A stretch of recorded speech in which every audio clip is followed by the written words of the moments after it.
Here we were in the early stages of a pandemic, something that none of us had ever experienced in our collective lifetime. I knew we'd be back on our feet at some point, but in the interim, I still wanted to speak to audiences, but particularly to assistant principals. Knowing that my social media platform was large and was closely associated with my work, on the first Saturday in May 2020, I launched the virtual AP Leadership Academy. The intent was 18 weeks only, but as many of you know, we are years in with no ending in sight. We are now the AP and New Principals Academy, as many of the assistant principals from the original virtual AP Leadership Academy became principals. If you're new to the platform, welcome. If you're a leadership veteran, this platform continues to be relevant for veterans in principal leadership, assistant principal leadership, and aspiring school leaders. With that said, it's time for today's session.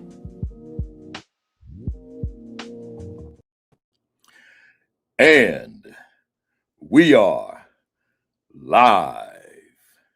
Good morning. Good morning. Good morning. Good morning. Welcome to week 330 consecutively of the AP and New Principals Academy. Let me see who we got checking in this morning.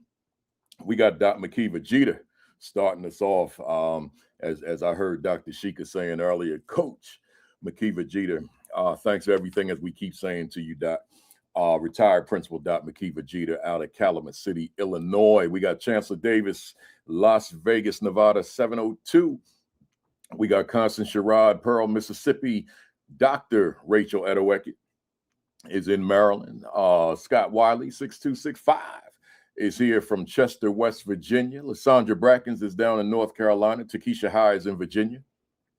Dr. Robin Snowden, Haram Bay, Fresno, California. She said, let's go.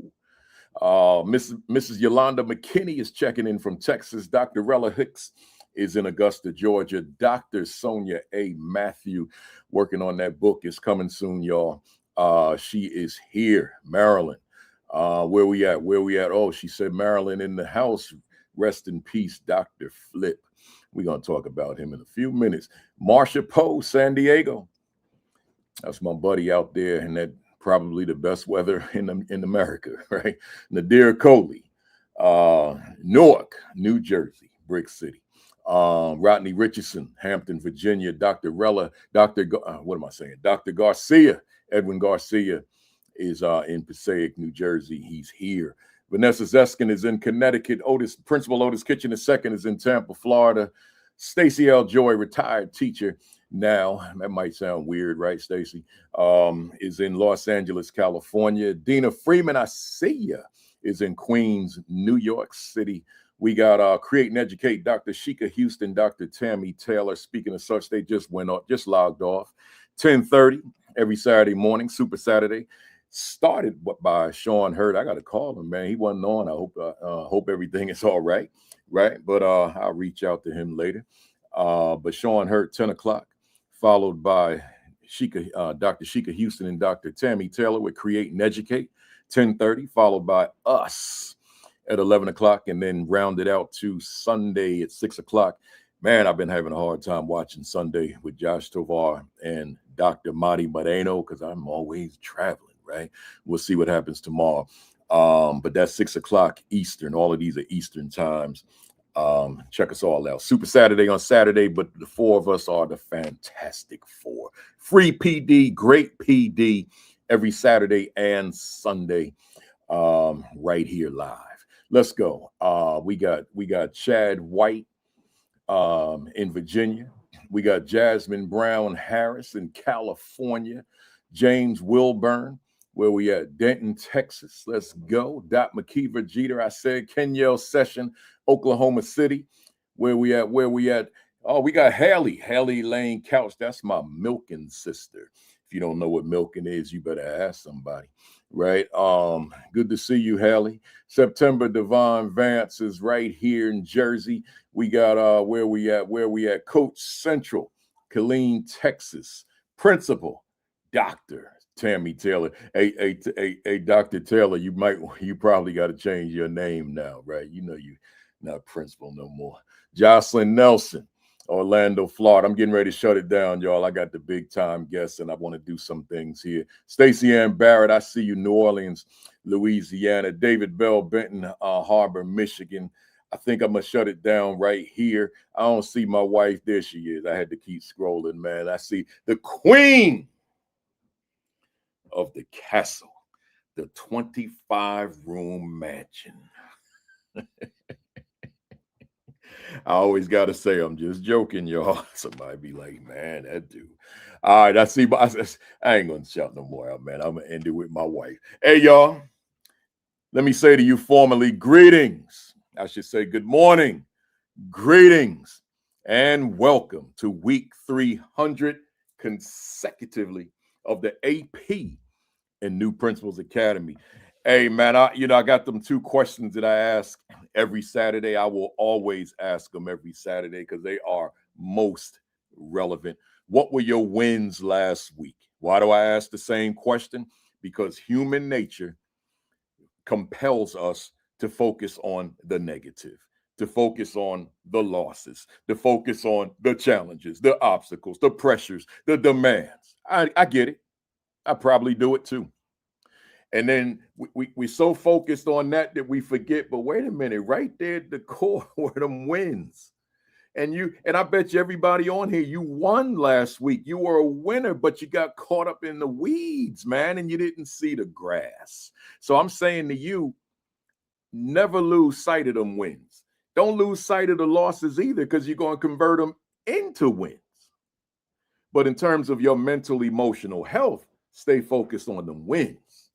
That's what I do. That's why you see me smile on Saturday. I ain't worried about that other stuff because it's enough out there. I ain't gonna get political this morning, but it's enough out there nationally to sidetrack me, right? But I'm focused on them wins, baby. So let's go. But then that follow-up question is always, what will you do next week to take your game, to take your leadership to a higher level of accomplishment, man?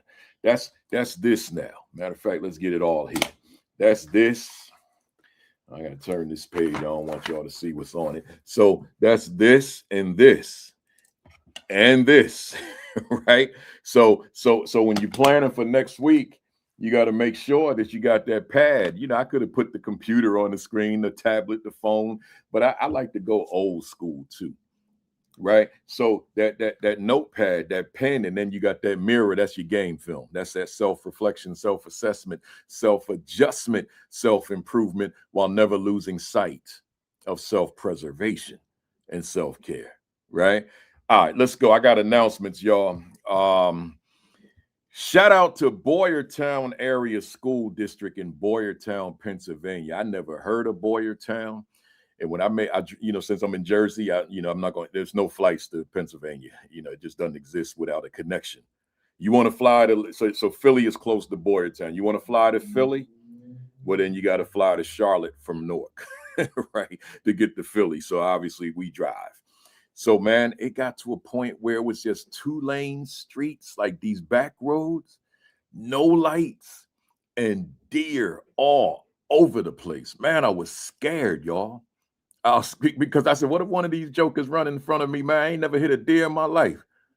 What am I going to do? No light? Tore up my car? Like, do the deers attack when their brother got hit? I don't know how that works. Or sister? I don't know how that works, man, but I got there.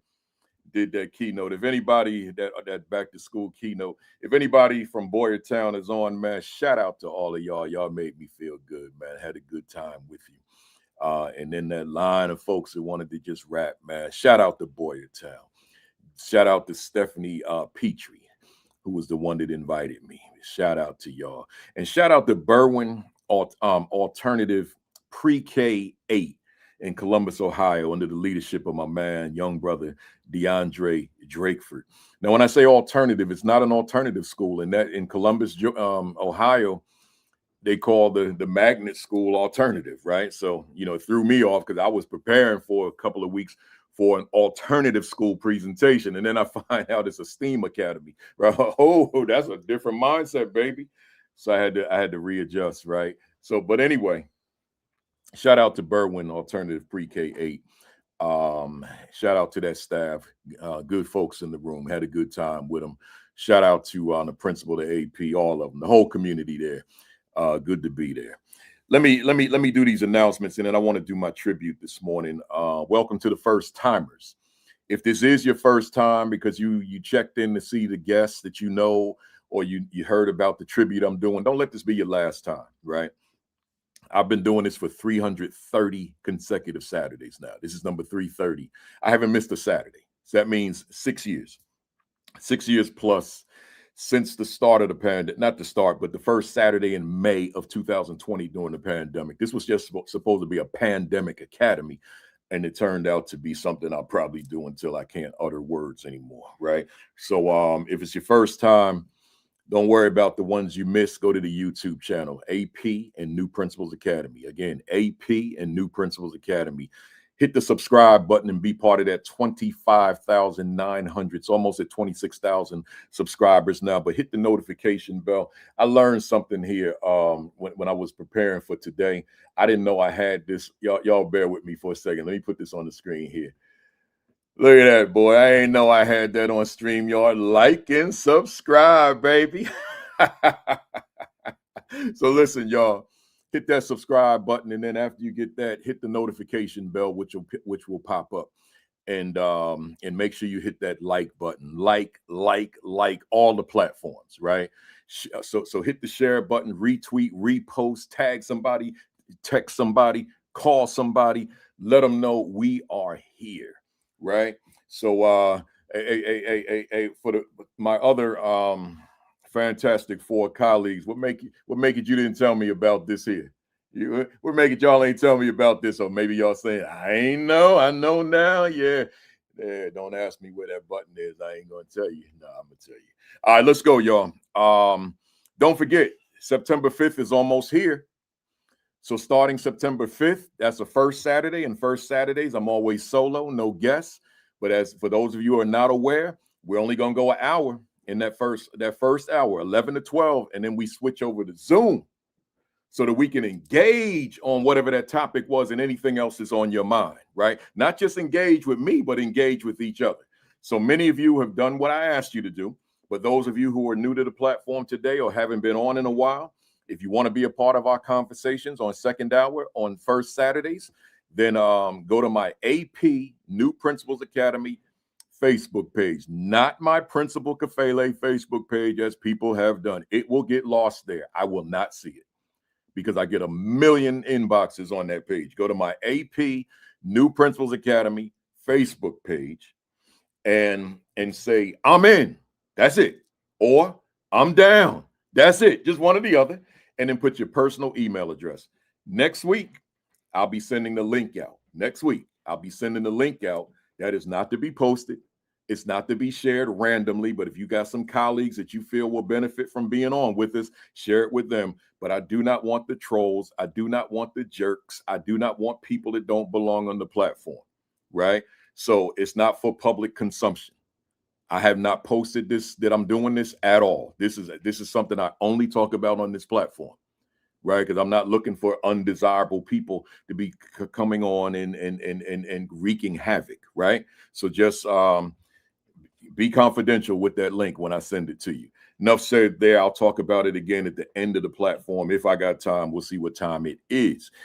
Make sure that you get yourself a copy of these 2 books in particular. Y'all know I wrote 14, but these are the 2 that I particularly like to push, because these are the 2 that coincide with this platform more than any other book I wrote.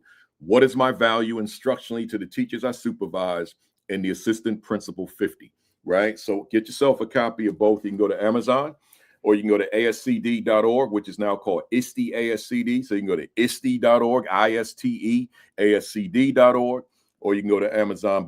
But as James Brown said, please, please, please get yourself a copy of both books. And then if you're so inclined, you'll see all my other books on both sites. Get them all, right? But I particularly want you to get those 2, particularly if you're going to remain as part of the family of this academy, which I'm sure you will. Remember, just because you're not a new principal anymore, don't think this is not relevant for you. I just call it AP and New Principals Academy because I wanted to put a particular spotlight on the assistant principal and the new principal. But I mean, for the most part, content for a new principal and a veteran principal are pretty much the same. I just want that new principal on here and not feel that this is not for them, along with the AP and the aspiring. All right, so that's that. Enough said there. I'm going to make an adjustment here to my screen. So I'm not the most proficient with this StreamYard stuff. So y'all work with me for a second as I do this. I mean, I think I got it right, but just work with me for a second. I'm gonna put myself down here. There you go. I'm gonna take this off and I'm gonna put this here. There you go. I'm doing good so far. And then I'm gonna go up here and I'm gonna put this here. There we go. I did good so far, but I got some more I gotta do. And I wanna pay tribute to my brother, Dr. William Flip Clay. He was the scheduled guest for today. We were going to go one-on-one, no 2 and 3 guests. It's just he and I for 2 hours because he's got enough in him that I know he could go forever, right? But then I get a call. I think I got a call on June 28th or 9th from one of my other brothers, Dr. Chika Akua, and inquired with me as to whether it was true that Dr. Flip Clay, that my man Flip, Dr. William Flip Clay, had made his transition. So I did some digging and found out that he did. So I was crushed because this is a man that we go way back in this business. We don't go back to childhood, but we go back in this business. He was a phenomenal educator, phenomenal school counselor. Countless children benefited, are better off as adults in life because this man was in their life at the elementary level. So I want to talk about him. I want to show you a video. I got a few things to say. I'm not doing a monologue this morning. I'm devoting my time here before I bring up my guest to Flip, right? So Dr. William Flip Clay, but from this point forward, I'm gonna refer to him as Flip because I've never called him doctor in my life. Right, so I'm going to refer to him as Flip at this point, and let me share with you some of Flip's accolades. This is only a fraction of what he was able to accomplish over the span of his career. He recognized by Supreme Court Justice Sonia Sotomayor for empowering young kids of color. Recognized by Senator Benjamin L. Cardin. Recognized by Congressman Elijah Cummings, recognized and featured on the Steve Harvey Morning Show, recognized and featured in the Washington Post and Fox 5 News in Washington, D.C., the recipient of the Marcus Foster Award, which is a big award, many other awards, which I just didn't want to bombard this with all of his awards because it's really countless. But recognized as the Maryland Minority Educator of the Year 2022-23, and then the most recent Maryland School Counseling Educator of the Year 2025-26, recognized as the top counselor educator in Maryland for his profound impact on students. So we're talking about a man that was doing big things. Right. And again, I was so looking forward to our conversation. You know, we've had multiple conversations, but nobody heard them but he and I. So I was looking forward to having him on video. So he's not the first person who's transitioned, and I didn't get a chance to have footage of them on this platform. So I regret that, but you know, God's timing. Let me also share with you, though, he wasn't just a counselor. He was an author. So check out the name, the title of this book, and the imagery that you see, the image that you see on the cover, Post-Traumatic School Disorder, right? So, you know, we talk about post-traumatic, a lot of things, right? But here he said post-traumatic school disorder, empowerment strategies for African-American males. So the book was just replete with strategies for young men. But let's dig into the title for a minute. He's saying the school is a problem. Post-traumatic school disorder, right? So he's saying the school is a problem. You know, like you know, we talk a lot about this some certain community within the African American community, post-traumatic slave disorder or post-traumatic slave syndrome, right? That there's still the impact of slavery in America is still impacting millions in the current time, right? So without going into that, he's saying here school can have that adverse impact on one's psyche for the rest of their lives. So post-traumatic school disorder. But then he followed that book up and he wrote and I have these books, but I couldn't put my hand on them yesterday because I got so many books in this house, and I couldn't put my hands on them, so I've just put these pictures up here. But I may have even written endorsements for them, knowing me and Flip, I probably did. The Diary of the Diary of an Emotionally Constipated Man. Let that one sit for a second, right? The Diary of an Emotionally Constipated Man. Now, what does that mean? Well, I'm gonna tie it into this. Flip wasn't only a counselor and an author. Flip was a speaker. So with that said, let me show you this picture here.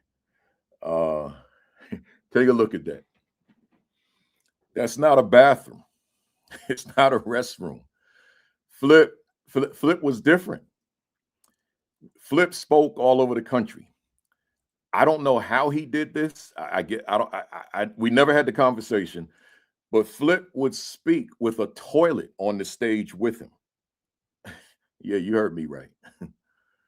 He would speak with a toilet on the stage with him to explain this diary of an emotionally constipated man, or just in isolation, constipated man. Like, what is he saying? He's saying that as men and women, he had a focus on guys, right? But he's saying that a lot of us as human beings have emotions that are just pent up inside, and we never release it, comparable to constipation, right? So he's saying that no, you got to release that, but you got to release it to the right people. You got to be able to engage in conversation about that toward therapy for whatever these emotions may be. So to dramatize the point, he would bring a toilet on the stage. Like I would see, you know, obviously I wasn't at all his presentations, but I would see the pictures and I'm like, man, everywhere this guy goes, he got this toilet with him. But that worked for him in terms of what he was trying to accomplish. But then so again, Flip was cut from a different mold. And so I want to show you this picture here. This is Flip. And this particular presentation I was at, I may have even taken the picture. But Flip would talk about these young men in prison and how they really don't need to be there. So he would put on this mask and he would walk into the auditorium with this mask on, with these chains around his wrist and this prison jumpsuit, and usually somebody escorting him. And he's dramatizing the fact that the mask symbolizing the unknown, this unknown young man who probably has just a wealth of talent that's laying dormant. And he was dramatizing that as he came out, that this person needs to be somebody that's known, that's making a difference, that's making a contribution, etc. So this was the way he would highlight it, put a focus on it as he would come, like they'd introduce him and he's not even in the room, he's backstage somewhere, or not even backstage, he's in the lobby somewhere, and then he walked the aisle into the room very slowly with his prison jumpsuit on. The people wouldn't know who he was until he took the mask on, all that kind of stuff. And then here's just another picture to highlight it again, so you get a better sense of how he walked in with the chains, and you see the people looking at him like, what the heck is going on? But that was Flip. You know, and that's the kind of cat Flip was.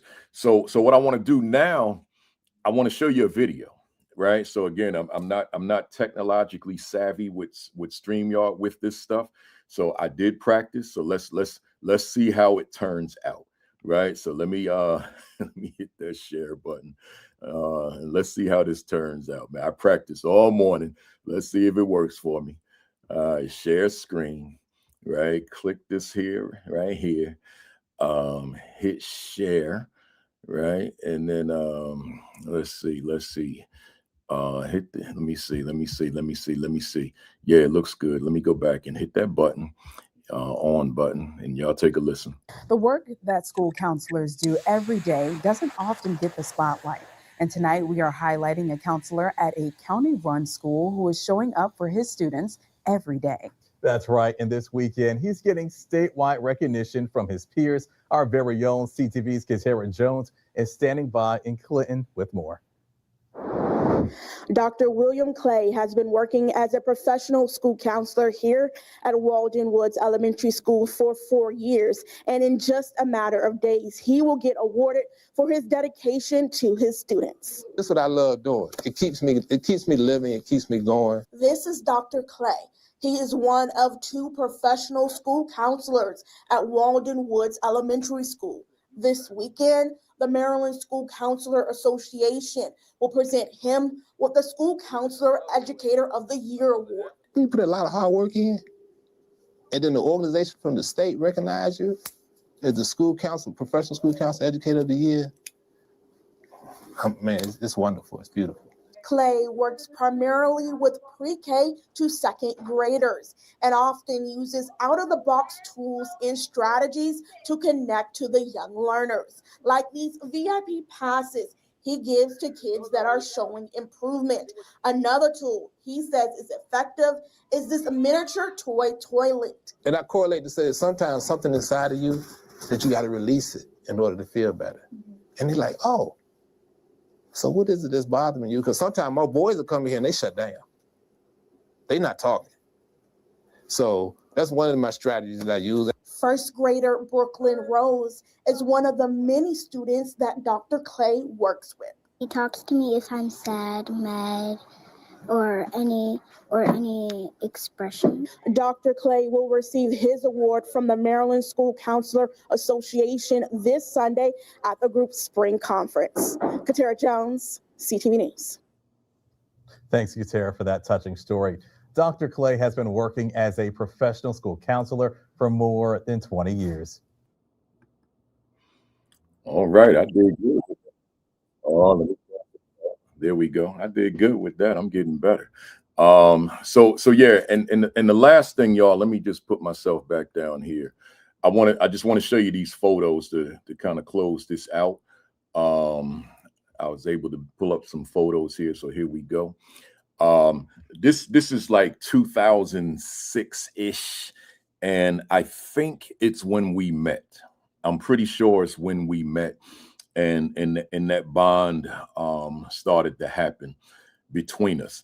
And soon after that, we were I want to share this with you. We were in Los Angeles together. We spoke. For some reason, people were inviting the 2 of us to the same conferences. So that's part of how we started bonding. We kept showing up at the same places, even though it wasn't planned out between us. And I'll never forget one day we were right by LAX. That's the airport, Los Angeles International, LAX. And we were on a bridge close enough where you could almost touch the bottom of the airplanes as they were landing. And I'm kind of fascinated by that kind of stuff. And to this day. And we were talking about our dream. He was a counselor. I was a principal. But we both wanted to be on those big stages. And we talked about it the whole time we were looking at those planes, right? Just talking about the fact we want to one day be on these stages, want to leave what we're doing presently and be able to talk to educators all over the country, if not the world. And this is what we talked about. We talk on the phone from time to time, and this is what we would talk about, right? But on the other hand, Flip was one of those people that's just good to have around, because he would refer to me frequently as the GOAT, right? I don't embrace that title, but you the GOAT, Kafele. You the man, Kafele. Nobody doing this like you, Kafele. You know, we all need somebody they could boost our ego a little bit in our lives, right? And this was that dude, you know, that would do that for me, because he always called me that. I said, look, stop calling me that. But he, no, you the GOAT, you the GOAT, right? So which means greatest of all time. I'm not, right?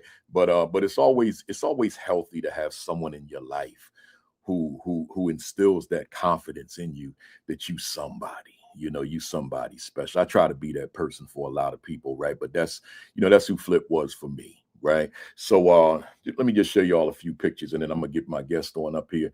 This is the time. This was in matter of fact, let me go back. This was in Orlando, Florida, when we met, and at the same time, this is when I first met Chika Akua, Dr. Chika Akua. You see, he looks like a baby in that picture, but that's us at that same event. And I think that was in Orlando at the NABC conference, National Alliance of Black School Educators. I think that was my first time there as a speaker. And yeah, so that was a great day.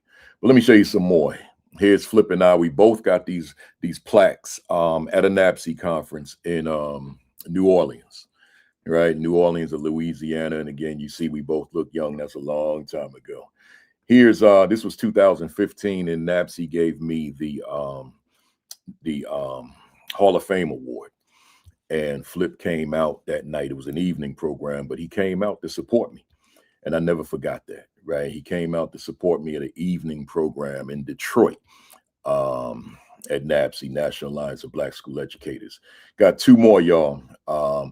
I love this pic here. That's we were young. That's myself and Flip, my man Robert Jackson, my man Craig Boykin. I think we were in Orlando for that picture, right? A lot of conferences are in Orlando, but I'm just glad we got these pictures in. And then I got one more. This is once again in Florida, but I don't think it's Orlando. It might be, it could be. No, it could be. It's probably Orlando. Yeah. My man, Patrice, we call him Patrice Lumumba. There's Flip.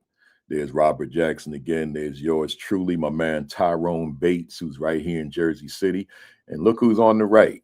Those of you that tuned in to Sean Hurt, that's Sean, right? When Sean was a little bit younger, right? That's Sean Hurt. We were all down at the Black Educators Rock Conference in Florida. I think that might have been in Orlando as well, but that was one of our best years. We had a lot of us there. And that once again, you see Flip. One of the things I noticed about that pic, Flip, the only one not smiling, I guess he was trying to be his cool self, right? So just, again, just wanted to recognize Flip today. And because, again, this was the day that he was going to be my guest. August the 22nd, you know, we were both looking forward to it. And we were gonna spend some time, because, you know, it wasn't just that we were gonna talk shop, but, you know, we got jokes between us, right? So we were gonna have a good time, just, you know, chopping it up, as they would say. But so I saw it only fit that I at least pay tribute to this great educator. So I'm gonna close it by saying to Flip, Flip, I know you're watching from above. You know you're my brother. You know I'm your brother. You're a great educator. Young people benefited from you immensely, immeasurably, right? And your spirit lives through the work you did. Your spirit lives through those young people. So you may be gone in the physical sense, but spiritually, we know you here, right? Peace out, and glad to have known you. Let's go.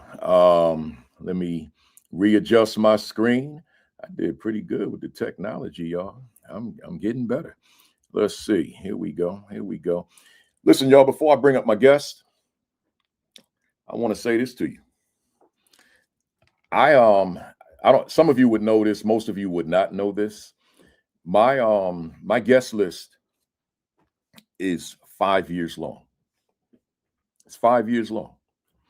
It's so you figure I'm 65 now. You could call me 66. I'll be 66 in October. It means for me to exhaust that list that I have, I'd be about 71. I don't even know if I'll be relevant at 71, right?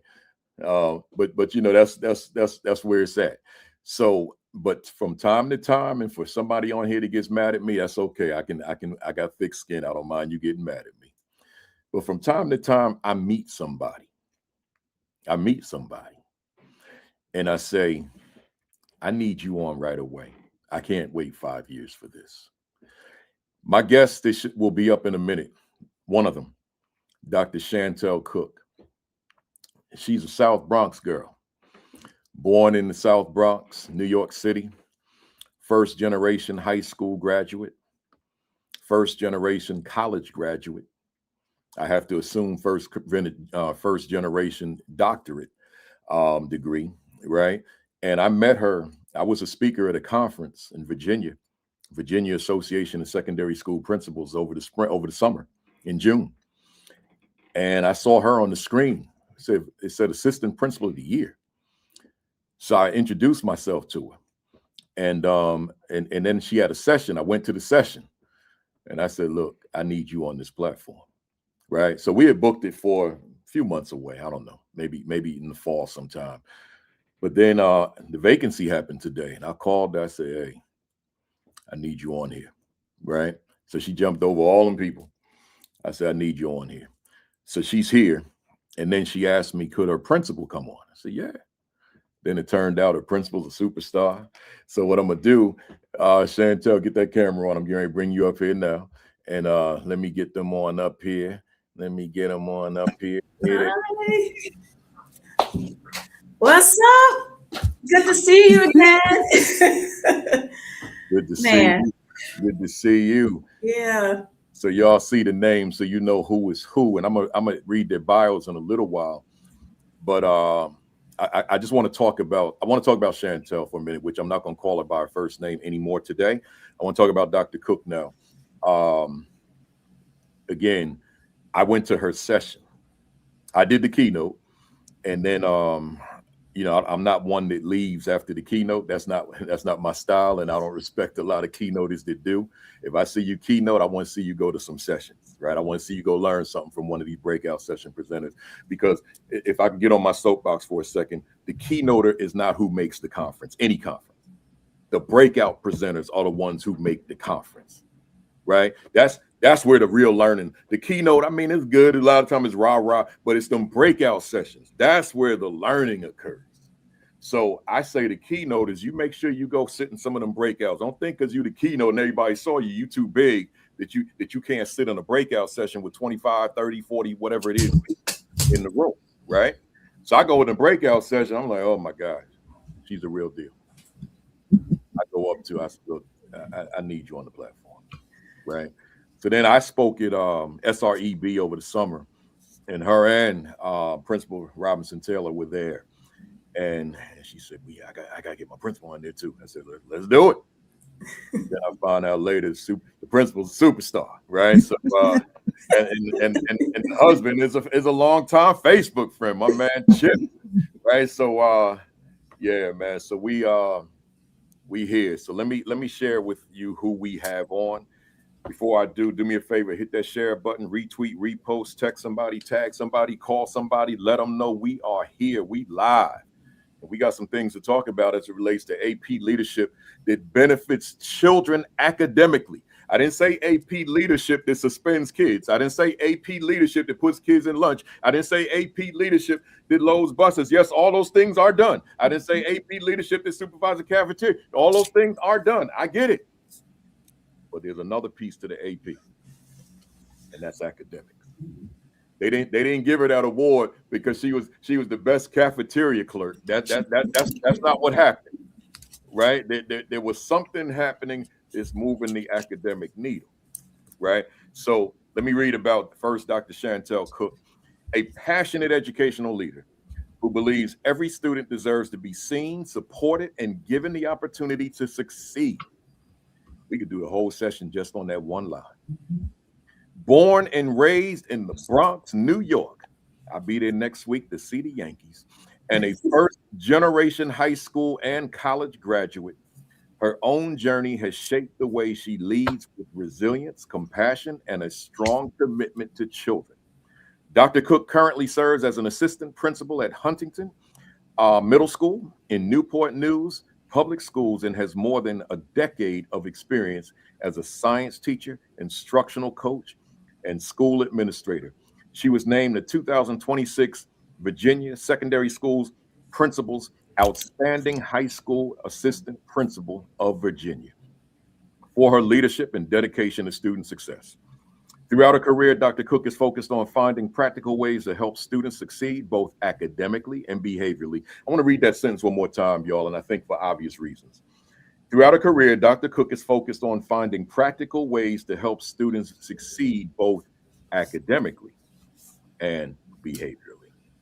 She has personally tutored over 20 students to date in biology standards of learning preparation. Let me read that again. She's has personally tutored over 20 students to date in biology standards of learning preparation at maintaining a 100% pass rate. In addition, she created the new ISS, a restorative approach to in-school suspension focused on reflection, accountability, relationships, and keeping students connected to learning. During its first year, discipline referrals decreased by 75% from 637 to 154. I know we're going to talk about that because I have it built into my questions, fam. I'm talking to the fam out there now, but I'm going to read it again. In addition, she created the new ISS, new in-school suspension, a restorative approach to in-school suspension focused on reflection, accountability, relationships, and keeping students connected to learning. During its first year, discipline referrals decreased by 75% from 637 to 154. You better call somebody. You better tag somebody, text somebody, holla at somebody, right? And let them know we here. And we got someone on here that reduced disciplinary referrals by 75%. Last sentence. At the heart of Dr. Cook's work is a simple belief. Relationships matter. Every child has potential and strong leadership can make a lasting difference. I believe that. Good stuff. And then we got Principal Oriel Robinson Taylor that I learned on Facebook last night. No, RT is in the building. Here we go. Is a dedicated educator and school leader entering her 29th year in education. She currently serves as principal of Huntington Middle School in Newport News, Virginia, where she continues a career rooted in service, leadership, and a deep belief in the potential of every student. Throughout her career, Mrs. Robinson Taylor has served as a high school English teacher, avid site coordinator, dean of students, assistant principal, and principal at the elementary, middle, and high school levels. Her experience spans Title I and non-Title I schools, as well as traditional public and charter school settings. Her focus has remained on creating schools where students feel known, supported, challenged, and empowered to reach their full potential. Mrs. Robinson Taylor considers education more than a profession. It is a gift that provides educators with a front row seat to the future. Let me say that again. It is a gift that provides educators with a front row seat to the future. She believes educators have the unique opportunity to influence the future by investing in young people, building meaningful relationships, and helping students see possibilities beyond their present circumstances. Among her proudest moments are the latest relationships she has built with former students being nominated Teacher of the Year and co-founding Positive Image, a girls empowerment group. She is also a contributing poet to Memoirs of an Educator and Inspiration for Education by Tanya R. Liverman, an opportunity that reflects her passion for using both education and storytelling to inspire others. Finally, she's also a proud member of Delta Sigma Theta Sorority Incorporated and treasures family, lifelong learning, travel, reading, thrifting, decorating, and time with her husband, children, and granddaughter. After 29 years, she remains passionate about both the hard work and the heart work of education, and grateful for every life she has had the privilege to influence along the way. Good stuff, strong stuff. Hey, fam, one more time, hit the share button, retweet, repost, tag someone, text somebody, call somebody, holla at somebody. Let them know we are here make sure that you hit that like button, particularly on YouTube. That activates them algorithms, and we live in this algorithm-driven world, right? So make sure that you hit that like button and hit that subscribe button on YouTube while you're at it. Let's go, y'all. Let me start out with Dr. Cook. I want the family to get to know the two of you before we jump into the content. Dr. Cook, you think about all of us have so many dimensions to who we are, right? Right now, I'm home, I'm husband, I'm father, right? But I'm also host on the AP New Principal Academy, and so many of the other hats I wear, I don't have them on right now, right? So my question to you, as an educator, I'm not asking you as an administrator yet. As an educator, who is Dr. Shantell Cook? Ooh, as an educator, well, first, I just want to say thank you. When I learned that wait list was 5 years, I said, that is what the power of having favor on your life by God would do for you. So I thank you so much for having me here. And I just want to say thank you for seeing me, because for so many years I felt unseen, for the things that I were doing behind the scene. And not to say that I need the celebration, but every now and then you want to hear that, thank you, you're doing a job well done. That's right. But as an educator, growing up in New York City, I was raised primarily by my grandmother. I came from a household, I grew up on 169th Street, Washington Avenue in the Bronx. I went to CES 132 elementary school. I was at my junior high school was 148, right in the neighborhood. And my mom was, there was a lot of drug addiction, in our home. And so some things, had transpired, being, thrown out on the street, homeless, being in a house by yourself, those things that come with, just that life. Wasn't the life that I asked for. And, there were times where I did ask, why me? But why not me? Right. And as I get older, I understand that, those things happen in my life for a reason. They always happen for a reason. And I carry that hurt and that pain in me, and I turned it into a grind, right, if you will. And I want to give a shout out to Principal Howard Townsend. He's, been one of my biggest supporters, in Williamsburg. And, I want to thank him, for everything and for seeing me as a leader and trusting me with leading, the school. And he said, "Nah, Cook, you're a hustler." And I said, you know what, that makes a lot of sense, because in New York City, that's what we do. We hustle, right? And so I see a lot of myself in students. Growing up, I was, I had a lot of academic shortcomings, a lot of behaviors. And that's because, sometimes when you, during that early life, I remember one year I was in 3 different elementary schools in 1 year. So can you imagine? Right. And at that time, it was just, all it takes is one person to believe in you, right? And I can remember, no matter what I was going through at any time in my life, there was always an educator who believed in me, who saw in me, who gave me that hope, look, you're going to be something one day. And so that's the same spirit that I carry when I meet, when I come across students, right? And I think Rita Pearson said it first, right? Kids don't learn from people who they don't like. So relationships truly matter to me. And with that, I just want to make sure that our students are seen, supported, heard. One of the things about growing up in New York City, I met a lot of people with different backgrounds. And so I learned very early on, that every child comes to school with a different story and a different need. And that is something that I always tap into. I am just so grateful just for, I've been married for 15 years, my wonderful husband, Kevin Cook. He may be watching. I have 3 beautiful children. And so I'm just very grateful. And I am the hardest working AP you will ever meet. I tell people that all the time, but it's not a job to me. It's a love. I love people. I love children. I love supporting, and whatever I can do to academically support our students, that's what I'm going to do. So that's pretty much who I am as an educator. And, to be able to be with, Newport News this year, it was extremely hard leaving, Williamsburg and, because that's where I got my start, right? And I'm always going to be grateful for that. But I had a rough year last year, and I had to step back and I said, oh Lord, I said, okay, what you trying to tell me, right? Are you trying to tell me something, right? Because this should be the happiest year of my life. I just been named the assistant principal of the year. I'm on this different platform.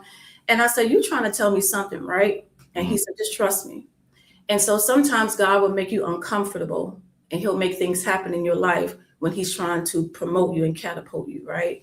And so the moment I let God lead the way, and my prayer every morning is God, please walk out the door before I do. Lead and order my steps in the way that you see fit. And so when I relinquish, because, at times we want something so bad, and we pray so hard for it. And then when it doesn't happen, it's a disappointment. But I don't look at rejection as, I'm a failure. Rejection is redirection. And that rejection led me directly to Huntington Middle School, where I tell you is such a special place. It led me to principal, and I'm going to call her RT because she's my RT. let me before you talk about her, let me say this one thing to you. Hang on. Yeah. We didn't talk about this off camera. I got 9 pages of notes. Oh, right. Lord. Yeah. I failed to say that to the two of you. Okay. So I want to get everything in. Got it. I want the two of you to be mindful. I got a lot of ground to cover. All right. So you still got time to get that in, right? Oh yeah, yes sir. My first question, I got a 3-parter for you. Oh boy, okay. That's only part A, right? Okay. So yeah, and then I got a 3-parter for Principal Robinson Taylor, right? So just bear that in mind, and that's all on just page 1, right? So just stay, so you got it. I got you. All right, so let's go. So now let's transition, but give me a shorter answer. I asked you, who are you as an educator, but now who are you as a leader? Who are you specifically as an assistant principal? Who is Dr. Shantell Cook as AP? As AP, I am resilient. I am a visionary.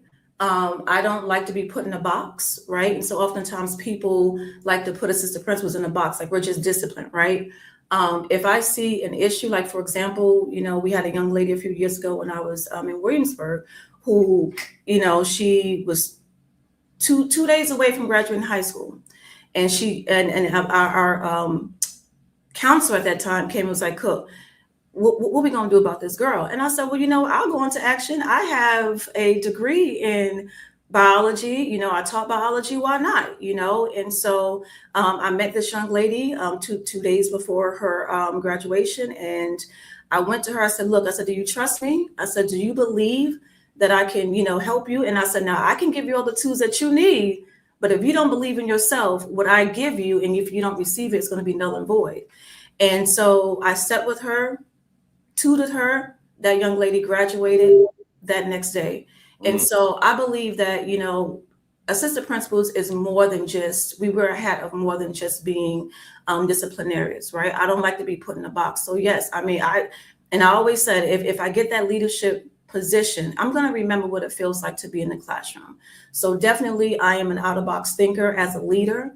And I'm always there to support, my students academically. And I always like to say, as a leader, I don't work above our staff and our teachers. I don't work below. I work beside them, because at the end of the day, we all have the same thing in common. And that is the number one success of our students academically. Love it. And I gotta say, it always does my heart warms my heart when a superintendent of my guest shows up and tunes in. So Michelle Mitchell, I appreciate you being here. She says, super proud of Principal RT and AP Dr. Cook, proud to be your superintendent, right? Represent Huntington and Newport News Public Schools, man. Hey, Dr. Mitchell. Always love when the superintendent pops on, man. That's always a good thing. I got one more for you, and then we go on over to RT.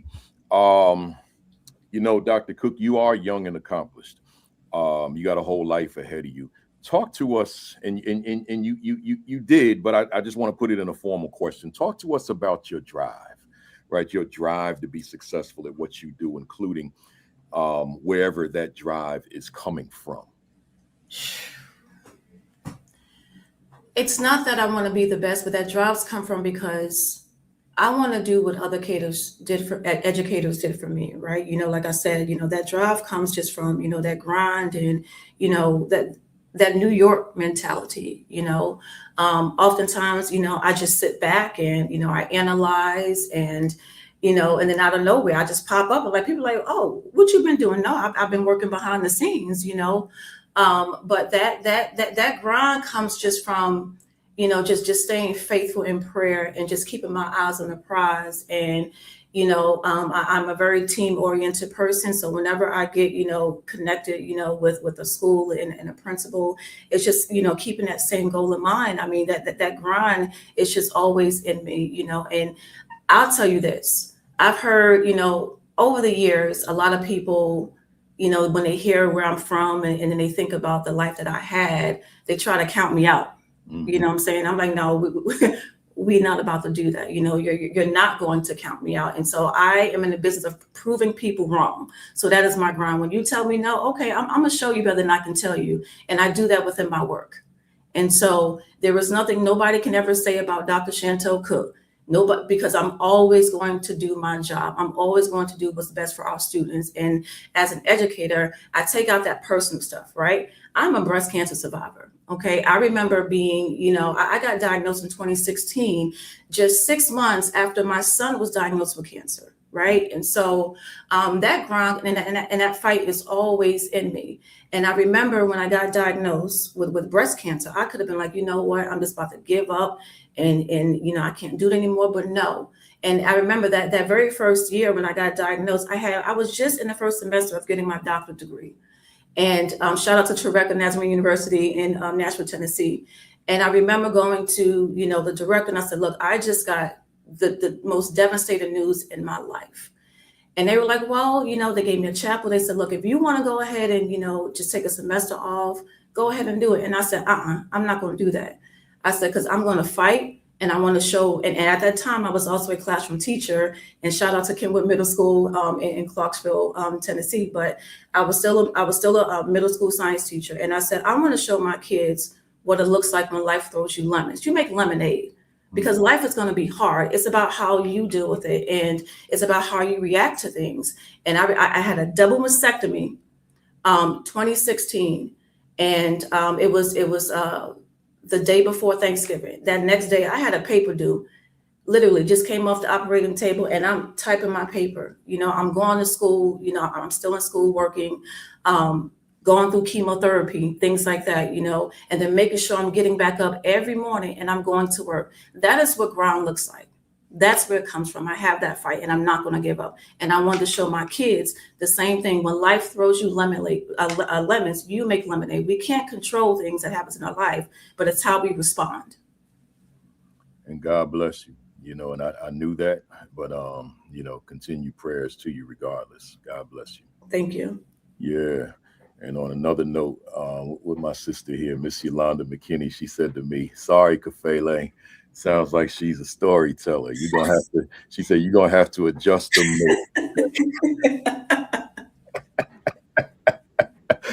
Well taken, Yolanda.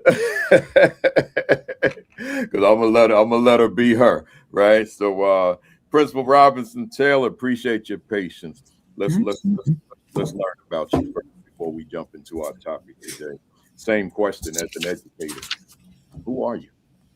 Principal Robinson Taylor. I think as an educator, I'm a lot of things, right? We're complex, but simple, adaptive. I think as an educator, I strive to be everything that I want my students to be, right? So, and not just my students, I think my staff as well. I think that having the privilege to be an educator, because we know it's hard work, but also we know that somebody's life is in our hands. And so often we don't look at teaching and learning or education maybe as serious as we look at, the neurosurgeon or the pilot who's responsible for getting everybody there safely. But we do have jobs that are equally as serious. I never want to be on the wrong side of a child's story. And although they don't always understand what I'm saying in the moment, I do believe, and I've seen the evolution of years later when I run into them in Walmart or in, other states and other places, and they say, I get it now. And they say, I'm using it at the job that I'm working now. I remember when you told me. I saw a student in Walmart about 2 months ago, and he could still remember what I told him over 10 years ago about being on time. And, he said, I remember coming in your room and you said, no, you need to be in your seat, not standing in my door. And I said, did I say that? And he said, you absolutely did. But I carried that with me. And so it's those moments that, continue to fuel your work, make you proud of your work, because we really have somebody's life in our hands. And we have to wake up full mind, full body, and show up that way because somebody is dependent on us. And so just as much as we have hurdles and barriers, we understand that in this work, we are facing a number of students who also are encountering those things in their lives. And they are dependent on us to show up and help them navigate that, whether it is academic or social, emotional. And so as an educator, I know that outside of the hard work, it's the hard work and how important it is for me to show up in a way that changes their lives and their futures and their access, long after they've left me. Yeah. Wow. Powerful stuff. And, I had to write down something you said. I don't want to be on the wrong side. Did you say the wrong or the other? The wrong side. Yeah, I don't want to be on the wrong side of a child's story. I think that deserves highlighting real quick for some of the fam out there, that when you go back to work, many of you are at work, but when you go back to school next week, or those of you who will be going back to school in about 2 weeks, keep that quote in mind.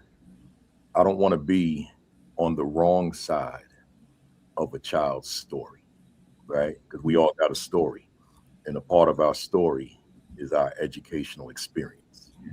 So I certainly concur with that. I want to be on the right side as well, right? I don't want to be on that wrong side. Am I on someone's wrong side? Probably, right? Probably, but I hope that that's minimal.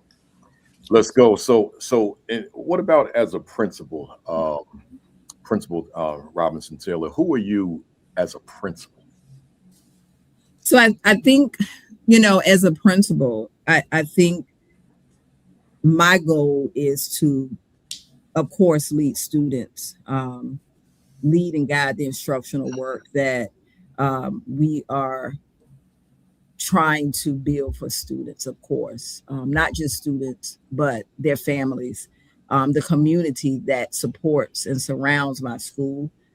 I always, of course, I would say I want to be proud of my students, but I think more importantly, as their principal, I always say to my students, I want you to be proud of me. I want my students to say, and not for my satisfaction of like, that's my principal, but they're saying it because, I'm the person that shows up for them every day. I'm the person that is responsible for the decisions that support their academic leadership, their growth, their development. And so, that comes sometimes through tough decisions. It comes through hard conversations. It comes from, those things that keep you up late at night. But when you root it back into what it is for children. And so I need them to trust me. I need them to trust that I have their best interests at hand. I need to be approachable and visible enough that they can share their daily experiences with me, And I even let my staff know that they have that platform, and that ability to talk to me. How was your day? What was the best part of your day? What was the worst part of your day? What can I do to help you? I need them to feel heard. A lot of my students are coming from places where they're not heard. There's a lot of noise. There may be some chaos, and I need to make sure that I'm creating an environment that is conducive for them to learn and grow, academically, socially, and emotionally, to feel safe in each of those areas. So that's who I am as a principal. And one of our Newport News public schools slogans talked about being citizen ready. And we are producing the citizens that we will be surrounded by, that will make decisions, for my later life and my children and my grandchildren. And so I strongly believe, as a principal, that starts with the work that I do in the building every day, not only with my admin team, but with my teachers and my staff members. Principal Robinson Taylor, Mm-hmm. you have been in this business of education for a long time. We're talking 29 years, almost 30 years now. I get the motivation back when you were much younger and you hungry. You that young lioness, and you want to make things happen. But now it's 29 years later, almost 30. Mm-hmm. What's driving you now? They need us, right? They need us. And we always talk about how this is hard work. It is indeed hard work. But you will know that you're in the right place, because even when the work is hard, even after the bad days, the sad days, there's something in you that wakes you up the next day and says, I need to get back to that place. Mm. Right. And so after 29 years, and many more years to go, there's a child somewhere that needs me. And I know it may sound cliche, but it's real. There's a child somewhere that needs me. And so I look at this as like my life's work. I think it's a privilege to be in this position. I think sometimes people think, you get the degree and then you get the job and you're entitled to something on the other end, but that is not how it goes. And so I think that there's a child somewhere that is waiting to encounter me, and I'm waiting to encounter them, because as much as we make decisions that impact children, there's a child in my building that keeps me going. There's a child that reminds me that I have some unfinished work to do. And so when I wake up in the morning, I'm like, I got to get back in there today, and I got to follow up with this child, this family, this situation. And so that is what drives you over and over again, 10, 20, 30 years and beyond. I love it. One of your colleagues. I want to go through this real quick. Melanie Scott, Shantell, I think it is, Outlaw. She says she empowers the staff to be a radical educator to promote equity for all. What would be your interpretation of what she means? So I can be a little eclectic. My staff knows that. But I think it's important to be authentic. Kids have to see you in your authentic self, right? Yeah. And so I think when they say that, they know I say everybody's a leader in my building. Yeah. I'm not the only leader. We all are leaders. We all should lead our work. And of course, that work is rooted in what are we doing for children? It's not about you. It's not about me. What are we doing for children?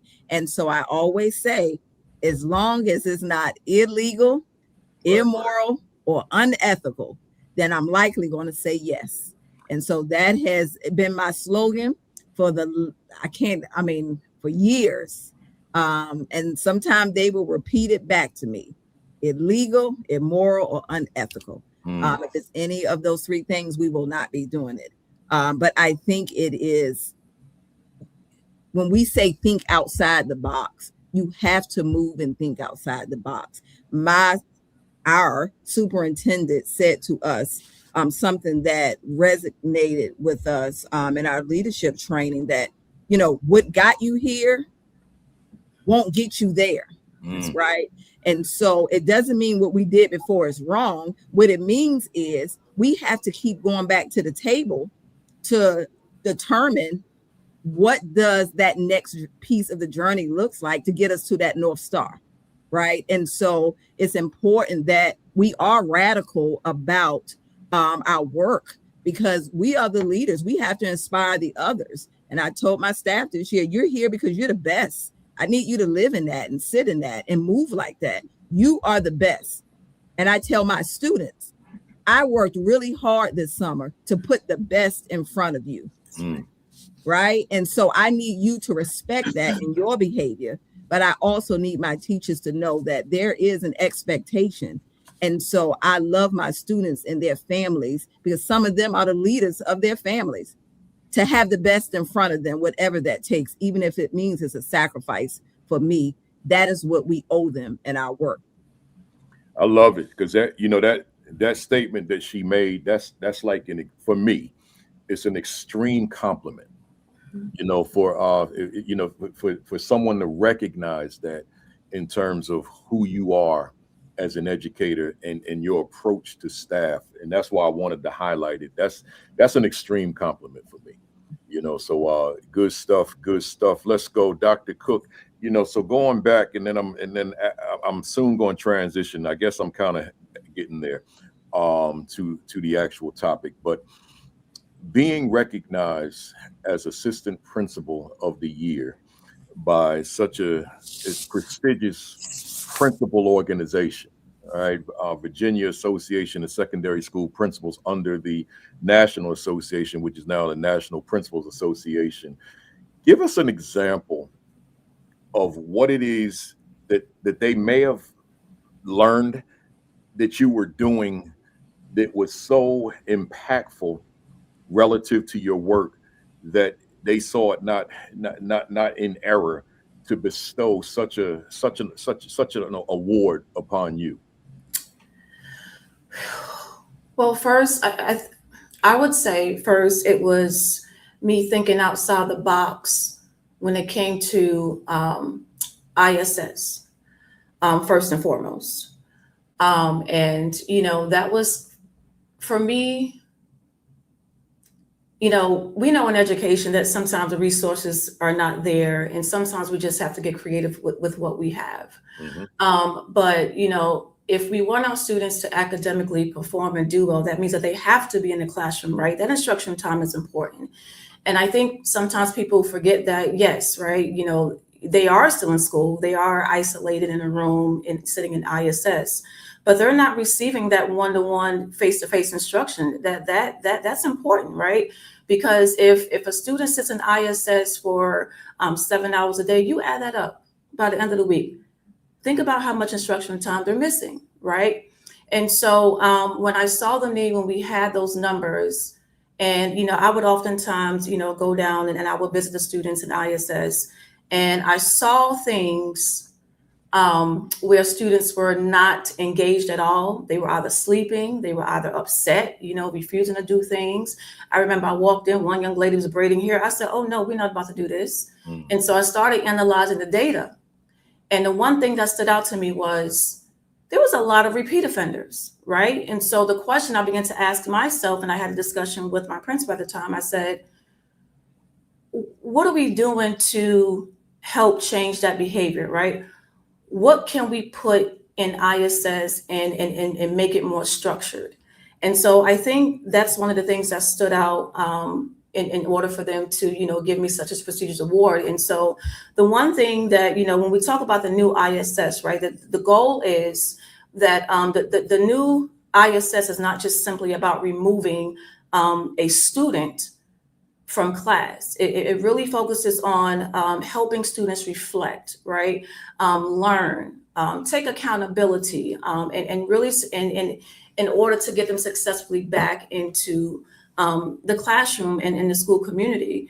And so with the new ISS, I did develop a framework, right, in which we do have, well, at my old school, we had created our own schedule where that first part of the day, it basically focuses on that restorative part. And so during that restore, there's a reflection portion. There is restorative practices, SEL, character development, and accountability. And that second part of the day focuses on academic. And so the whole caveat behind that is keeping these students, giving them some structure, right? There's no downtime. There's no time for sleeping. There's no time for being upset. Just really helping them, because sometimes these kids don't know how, like, you really got to sit them down and say, okay, what were you thinking at that time, right? You know, they may have had a bad moment, but what were you thinking at that time, right?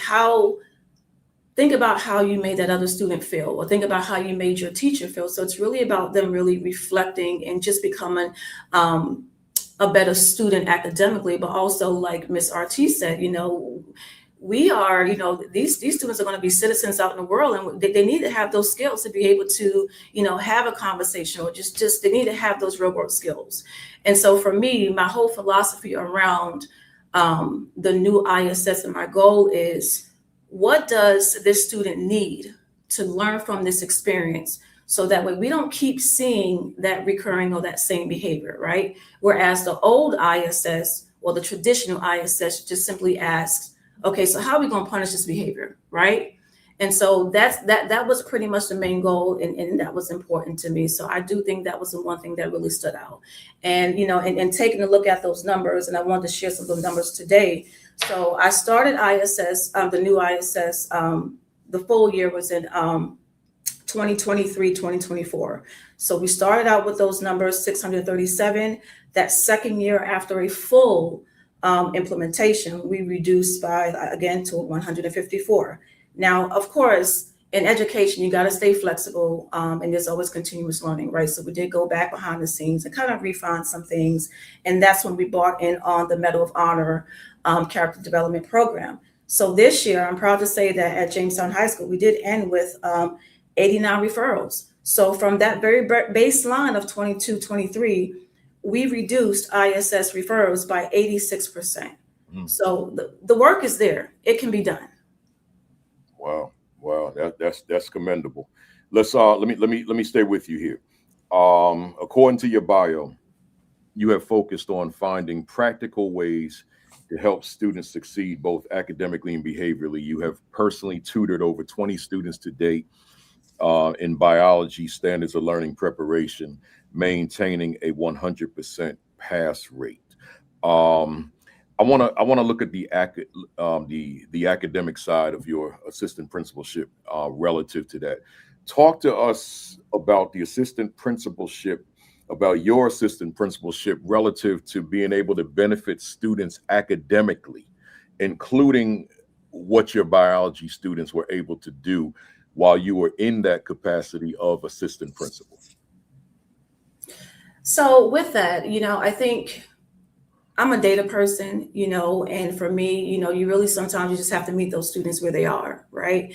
And so for me, when I, you know, using my leadership to benefit children academically, I used a lot of data to provide targeted support, right? Really diving deep. In the state of Virginia, of course, we call them the standards of learning.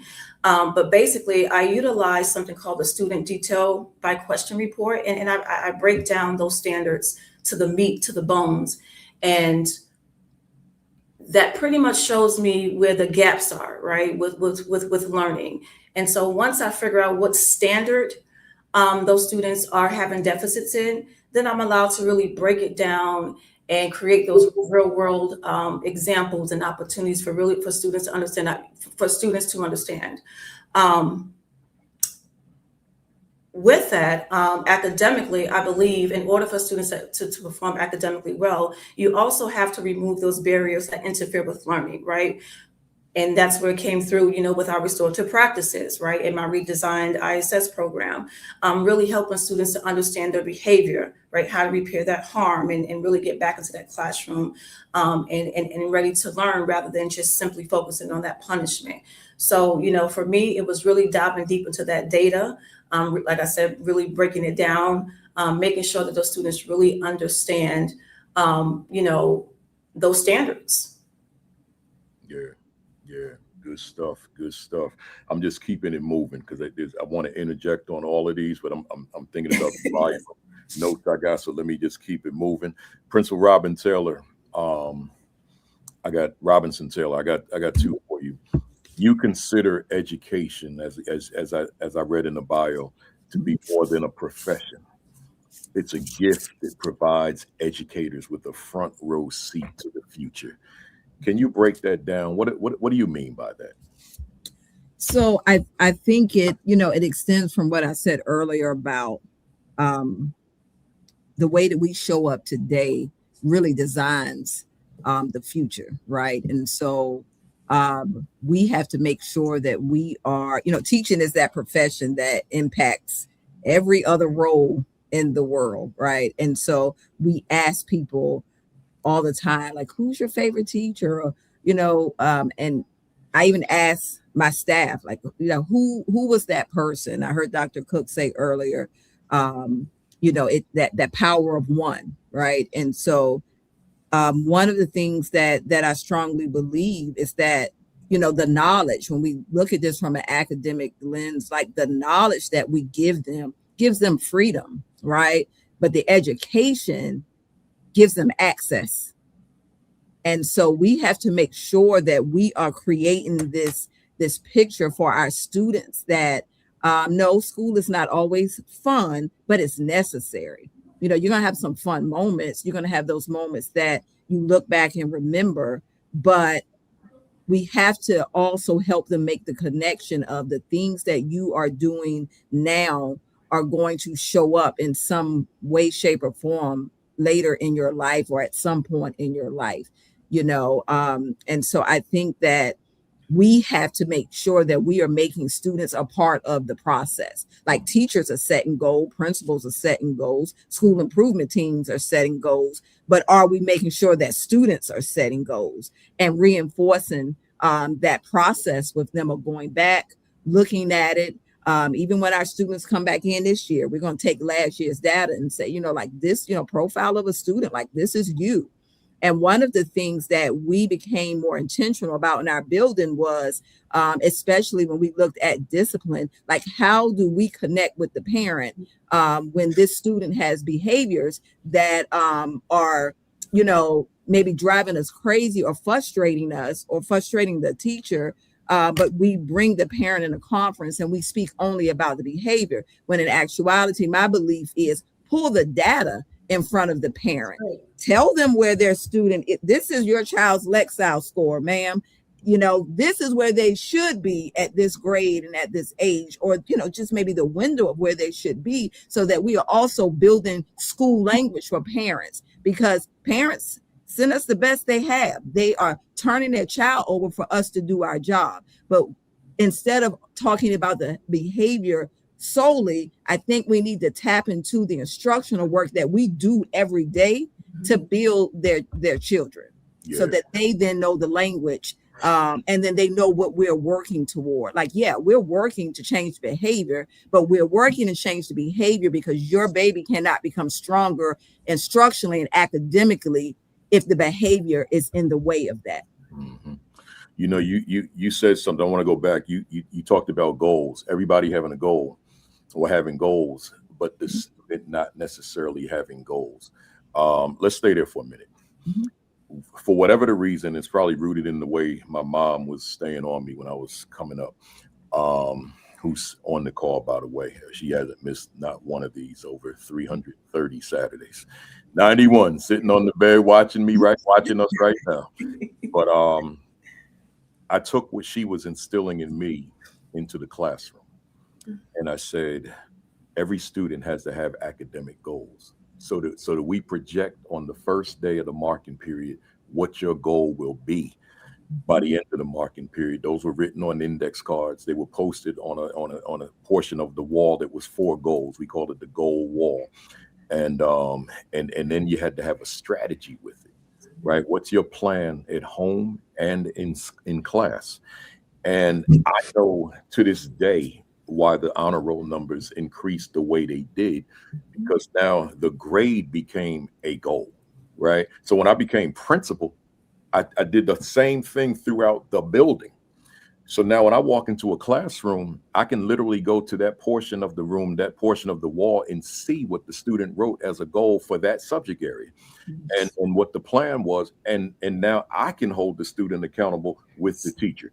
So when we talk about the volume of students who made the honor roll, it was a no-brainer, because for the first time probably in their lives, there was a goal attached to each grade with a plan of action on how we're going to get there. So when you said that, you know, it took me back to that place. I've never spoken about this in these 330 sessions that we did this, but I need to, right? But I never thought about it, that no student walked into that building without a set of goals relative to each of the subject areas and other aspects of their lives. So what you said is so spot on, that staff got all sorts of goals, administration got all sorts of goals, but what goals do the students have which are beyond abstract, that are concrete, and we can make frequent reference to on a regular basis, man? That's again, good stuff. I'm glad you said it, because that'll probably be my monologue next week. You know, on a side note, Principal Robinson Taylor, you've given me so much monologue material today, the two of you, but that I don't want to be on the wrong side of the house, of course. Like that's a whole monologue next Saturday, right? And a few other things. But let me stay with you, Doc. When I say Doc, Principal Robinson Taylor. Yes. Of the 330 sessions that I've done of this academy, 100 of them are solo, just me. And I did one 3 weeks ago, which I've been saying on social media for the past couple of weeks is the most important one I've ever done. And I'll just stand on that. And I want to give you that title. The title of it was, how am I utilizing my assistant principals instructionally, right? How am I utilizing my assistant principals instructionally? Based on something I read in your bio relative to instructional leadership, my question to you, how does that question, that title, and I'll give it to you again, how am I utilizing my APs instructionally? How does that title speak to who you are as principal? I think one thing is ensuring there is clarity around what is expected instructionally.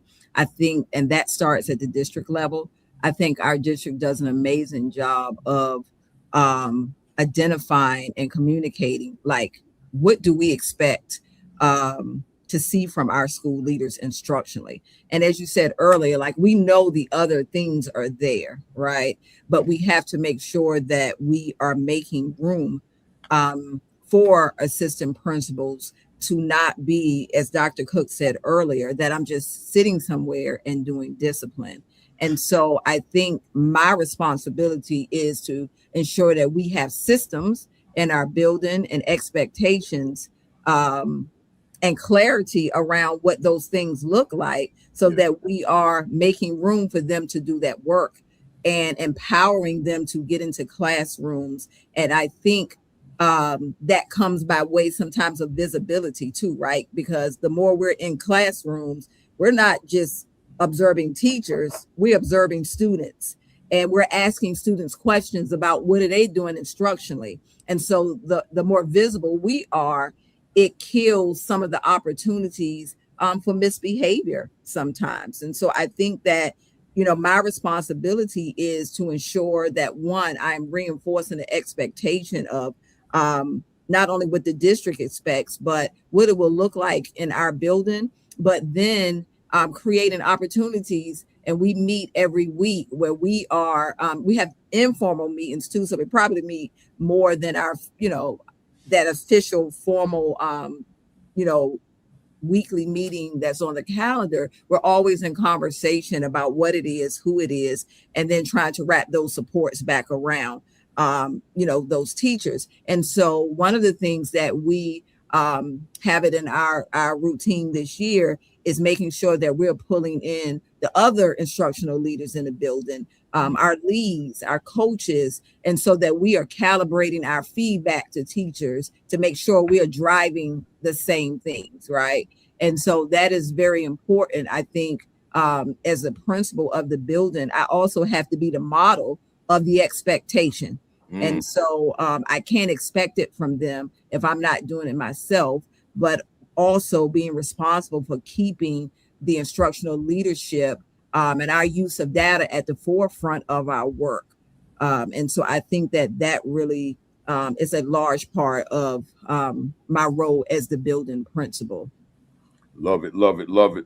Dr. Cook, would you consider, just reflecting back on your years of assistant principal leadership, would you consider instructional leadership to be significant in what you do? Absolutely. Absolutely. I think that's, again, it goes back to, don't put me in a box of just, I'm handling discipline all day. We need to be in those rooms. And I know for me, early intervention is important, right? Instead of, I don't want to sit back and just wait for students to fail. That's not what I'm in the business of doing, right? Yeah. Being visible. And one thing somebody told me early on in my career as an assistant principal was, make sure that you are always visible. Make sure your students see you. Make sure that your teachers see you. And so, and again, it all goes back to, I'm not going to sit back and wait for my students to fail. I've worked to identify students who need additional academic support early on, and that way I'm able to connect them with the interventions that they need and support our students.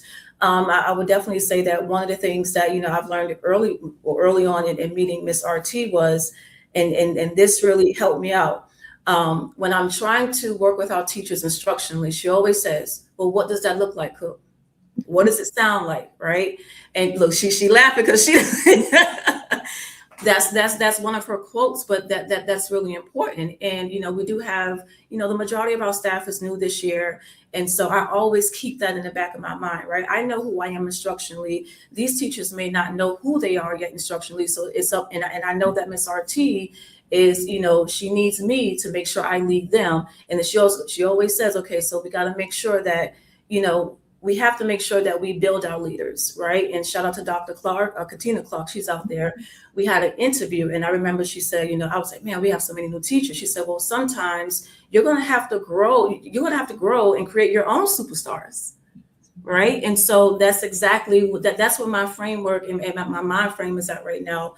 But I know responsibly what I have to do, but I'm always thinking about, okay, and instructionally, what does that look like? What does it sound like? Yeah. So here's the follow-up then. There are APs perhaps who are on this call right now.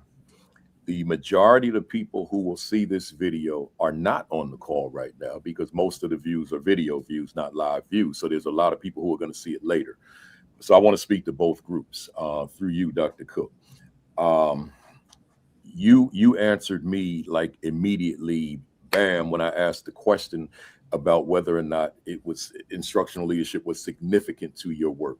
So the AP there's an AP out there who's saying, man, I don't know how she does it because I'm overwhelmed and inundated with things non-instructional. So of course we can throw discipline in there, we can throw lunch in there, but not confined to those two areas. There are other areas, and I'm so inundated, I don't know how to get in the classrooms, and I don't know how to engage in the coaching conversations before and after, and still stay on top of all these other responsibilities that I have.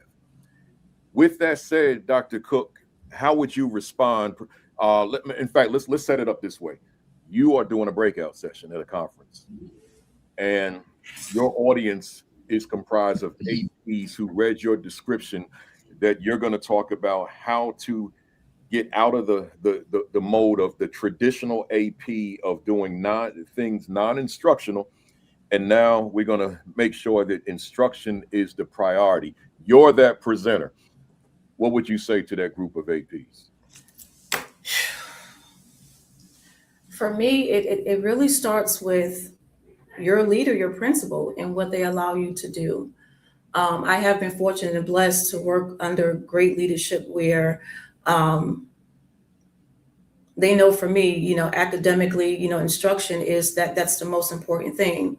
And sometimes, with discipline, yes, that is a priority at times, but instruction is equally most important, right? And so when you are a new AP and you're navigating this new thing, I had to learn right away that, you got to give yourself some grace, because we don't know it all right away. But give yourself some grace, give yourself some time to find who you are and being authentically yourself.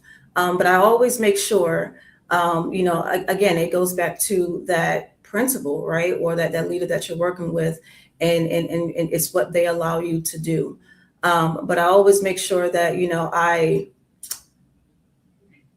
I make sure that I have a, for me, I keep a list and I prioritize, right? Because what may be emergent for somebody else is not emergent for you. So just making sure that you prioritize, the important things, but instruction is always going to be at the forefront for me. Of course, safety is first and foremost, but just making sure that instructionally, I'm always in those classrooms. I'm always making sure that I follow up. I like to say that, my calendar is the most important thing. And, because I set, I make sure that I strategically set how many times on my calendar, and I block that time off of when, I want to be in those classrooms and how often I'm going to be in those classrooms. And I make sure that I make that a priority.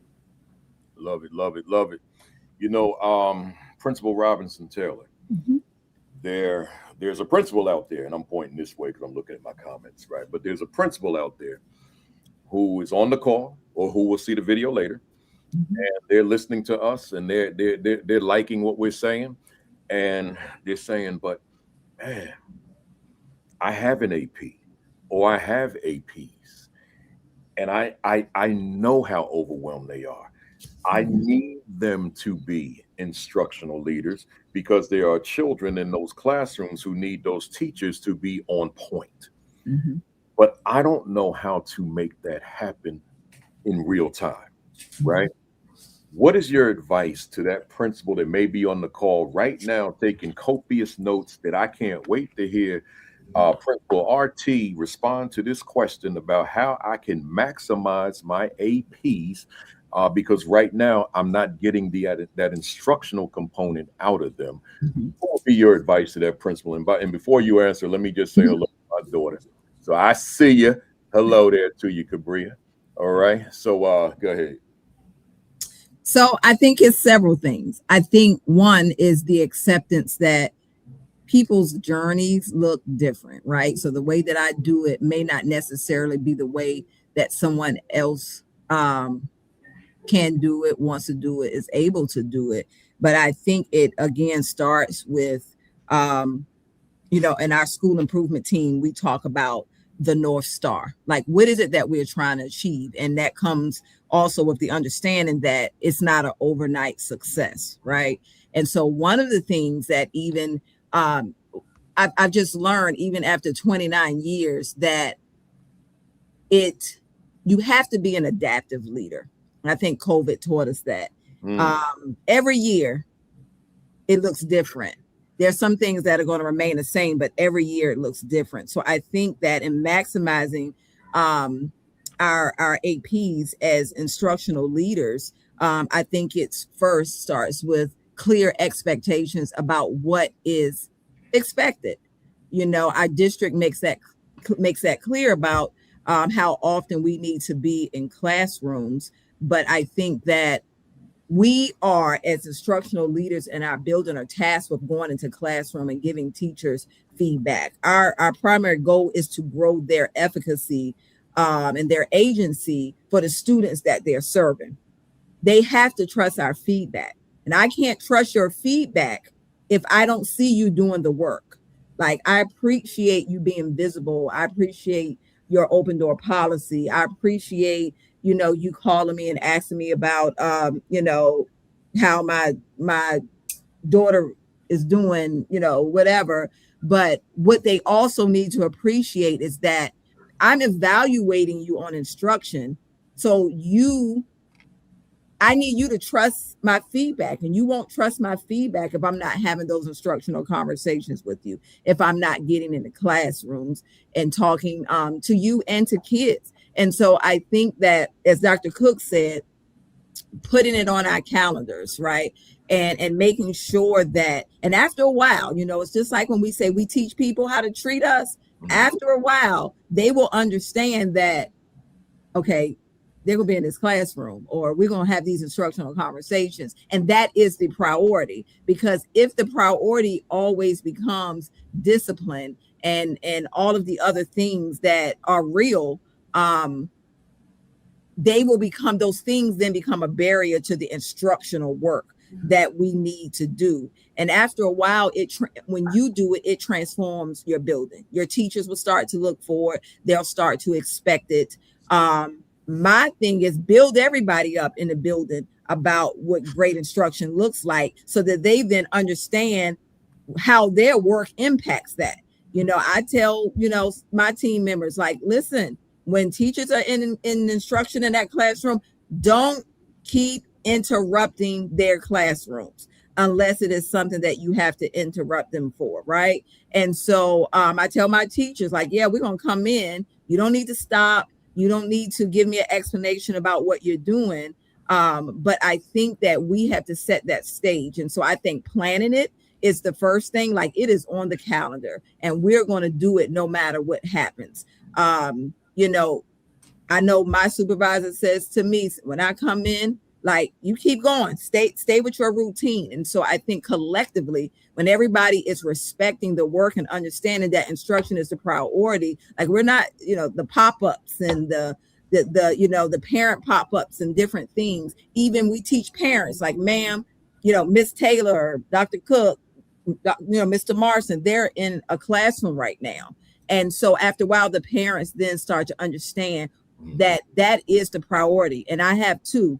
I want to make sure your student learns and grows, and I want to keep them safe. Those are my two priorities. And so I have to be willing to reject, temporarily, anything that gets in the way of that observation that I had scheduled today. Is it easy? It most certainly is not. But I think one of the things we talk about in our school-wide norms is accountability to oneself and also to the team that is leading the work for the children that we serve. Yeah, that's good stuff. That's solid stuff. Let's transition to the talking points. I see that time is like racing around the clock. So let me. I want to go back. I saw something pop up about how to protect those barriers. Can I go back to that question? Yeah.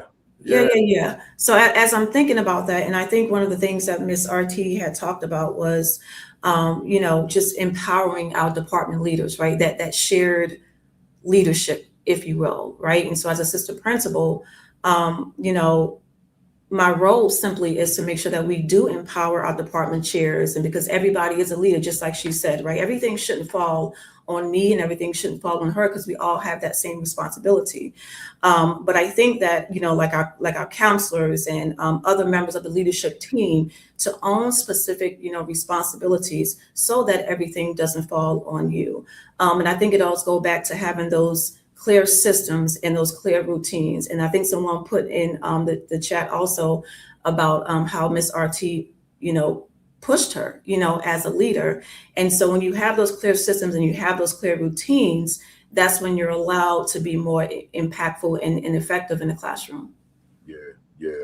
Now there's there's a lot of folks in the chat who are saying, giving you a lot of compliments. I don't know if you're seeing them all, Principal RT, but there's a lot of supporters of yours here, letting us know of this work that you do within your leadership. So good stuff, including Kara Preston Townsend.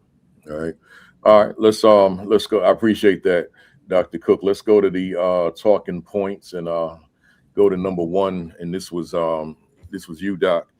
And the last part, with the 3 dots, that means I couldn't fit it all because StreamYard only gives you 200 characters. So I'll read the remaining 3 words after I read this. You said, I've always believed in meeting students where they are. I use data to understand their needs and then work closely with teachers and students to make sure the right supports are in place for academic growth. With that said, elaborate on that. As I do with the talking points, Principal RT, you feel free to jump in on anything that you may want to jump in on and vice versa. And I'm going to go off camera for a hot second and I'll be right there. Well, oh, you back? Okay. All yours. Okay. I guess for me, basically, you know, like when we and RT, jump in, feel free to jump in when you want to. But we all come from different backgrounds. And I know I had mentioned before, you know, growing up in New York City, I learned early on that every child comes to school with a different story and different needs. And so I definitely want to make sure that I am not waiting until the last minute or that last moment until, you know, they fail a test or something like that. And now we're trying to play, you know, catch up. And so definitely making sure that we interact early on with that early intervention, making sure that I am conducting classroom walkthroughs, you know, giving teachers actionable feedback in a timely manner, that collaboration, and just making sure that they're receiving that professional learning through strong instruction. And when we do that, that's definitely going to impact students' achievement directly.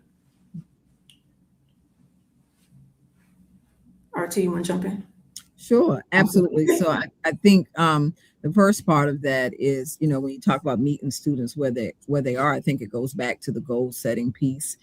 And I think that, again, while it may not always be easy, I think that, you know, self-reflection and the balcony view of our work is very important. Just finding time to be still, you know, and just assess. In our district, we talk a lot about monitoring. Like you know, you have those demands, you have those competing interests, and we always talking about, you know, they talk about monitoring the work that we're doing. And sometimes it's easy to get caught in the box checking. Okay, I did that, I did this. But I think, you know, I like that they reinforce the necessity and the importance of going back to monitor. Like, you know, is it working? Like, is what and having being able to put your ego aside to say it might be time to pivot. And sometimes I think that, you know, we feel like you know, I put a lot of work into this, you know, into this strategy, this plan, this whatever.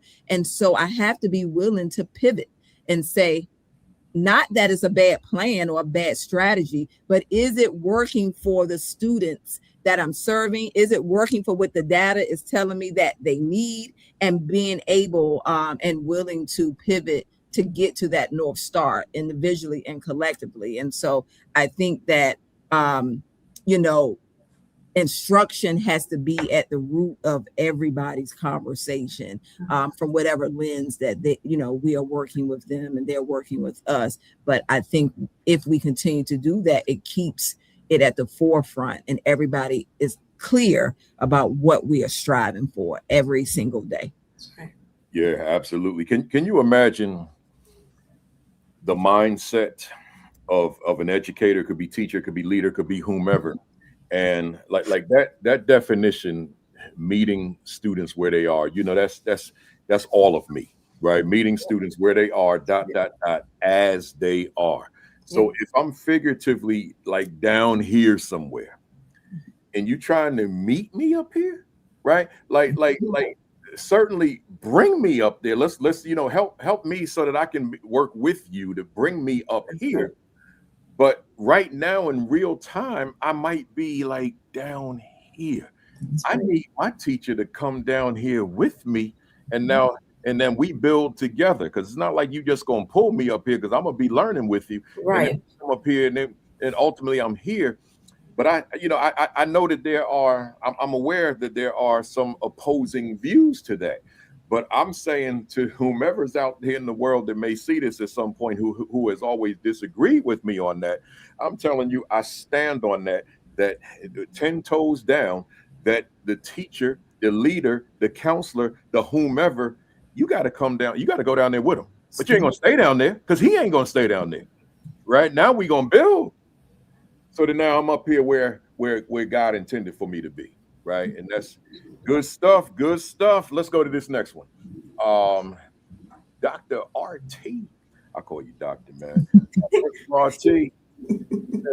You said assistant principals must consider the whole child in their decision making, as well as other barriers in contributing to factors that may influence students' academic success. Now, before you jump in, let me just remind the fam out there, meaning the audience, but I say fam, that the topic AP leadership that benefits children academically. So we're talking about the AP today, but we're talking about children beyond discipline, right? We're talking about children being able to achieve. So again, assistant principals must consider the whole child in their decision making, as well as other barriers and contributing factors that may influence students' academic success. Strong stuff. What are you saying to us? So those other things, right, that are on our plates that we think aren't as equally, maybe not as equally important as the instructional work we do, but we have to understand that the instruction cannot happen if those other things are not addressed, considered. And so even in the making of decisions around those things, environment, behavior, all of the other things that are happening in a school building, we have to make decisions around those things with intention and care. We have to. That is super important. You know, when we are scheduling events in the building, it can't be that time, because students will lose instructional time if we hold that assembly during, English block. We have conversations with parents. I used to have our early dismissal when parents will come and sign students out for early dismissal. So we just had the typical, traditional early dismissal book. And so as we started to pay attention, my front door, security office would say, this parent just comes all the time. Like, she picks this baby up 2 and 3 times a week. And we had several parents like that. And so I took our early dismissal book and I printed a student profile sheet from our Synergy system. And I put the sign out sheet on the back of it. And I did it by student. Every student in my building had their own early dismissal sign out page, instead of the collective one where everybody's name is up there. And so one of my school staff members was like, well, that's a lot of work, Ms. RT. What are we doing that for? Because I want to know who keeps coming to pick up this child. And so it gives me an understanding. It gives me data of, ma'am, you can't pick this baby up at 1:30 every day when school ends at 3, because they're losing instructional time. They don't know that unless we tell them that. And so, of course, I say it nicely, but firmly, Mom, when you are picking him up at 1:30 2 times a week, this is how much time, that Johnny is missing from instruction. And so is it something going on that I can help you with? Is it something that you need? But I need him in instruction. But it wasn't until we made that change that I was able to see of all of my students, like, who is it? And then be able to direct those conversations to the parents or the people that are responsible for them. And Mom, I know it's convenient because, you got work and you got this and you got that, or dad or whomever, but the work that we're doing here is equally as important. And so I think that all of those other things that are happening are not just other things. They're things that you really have to put thought and intention behind and look at how they can be barriers to the instructional work and the instructional goals that we are trying to meet. So most certainly intention and systems that say, everybody is clear about what this looks like, so that if it happens to become a barrier to the instructional work that we're doing, we need to pivot. Yeah, a barrier to the instructional work. We need to pivot. Good stuff. Let's keep moving. Dr. Cook, you said I've spent time directly working. I've spent time directly working with students through tutoring, remediation, and targeted interventions because I see the assistant principal role as an instructional leader first, not just someone who handles discipline. What are you saying? Basically, just what it says. Yeah. You know, I am an instructional leader first, right? That is our number one goal, to make sure that our students are academically performing, and that they're able to go out into the world and, you know, be able to compete amongst the other, you know, citizens out there. You know, I am, that's exactly what it means. Then again, it always goes, it goes back to that shared leadership, right? Making sure, like, for example, you know, when I started doing the SOL biology remediation, you know, I had to rely on, you know, some of the other assistant principals, like, hey, look, you know, can you take this meeting for me? Because right now we need to get this student graduated, you know, and it goes back to that shared leadership. But that's exactly what it means, right? We are in the job, and I'd like to go back to what Ms. RT said, you know, we have to look at that whole child as well, right? Because these students some of them come to us very broken. And that's why I say I like to meet them where they are, but really just having that targeted one-on-one instruction, that means a lot to me. And, you know, sometimes, you know, when I first started doing this early on, a lot of the students was like, why you want to meet with me? Am I in trouble? No, right? And I think sometimes their impression and their view of assistant principals is just discipline. And I always remind my students, like, no, like, I'm an instructional leader first, you know, and I'm not too far removed from the classroom. Like, you know, I'm one of those assistant principals where, you know, if we're low on subs, I'm going to go into that classroom and I'm going to teach, because that's who I am first, right? And so that's exactly what it means. You know, I am an instructional leader first, academically, and I'm always going to be that way. Love it. Let me throw my voice in that one, and then we'll go to the next one. Again, I've spent for the fam. This is Dr. Cook. I've spent time directly working with students through tutoring. Did I put the right one up? Yeah. Tutoring, remediation, and targeted interventions, because I see the assistant principal role as an instructional leader first, not just someone who handles discipline. I just said I wanted to throw my voice in there real quick along with you to say to somebody out there, look, school, some of you started already. You've been in for weeks now, right? Couple weeks, 3 weeks, 4 weeks, whatever it is. Others have not started yet, but you'll be there soon in September. Others are starting Monday like yourselves, right? So here's the thing, AP out there who's listening, AP who will see the video later on. If you find that in that first month, you're full-time everything except instruction, you're on the wrong path. And it's not you in isolation, because you got to remember that there's a teacher that probably needs your counsel, meaning your coaching. And if the teacher needs that, that means that you can best believe that there are children in that same classroom who are not only struggling, but as I always say, just one bad teacher between pre-K and 12, just one bad teacher can have lifelong implications.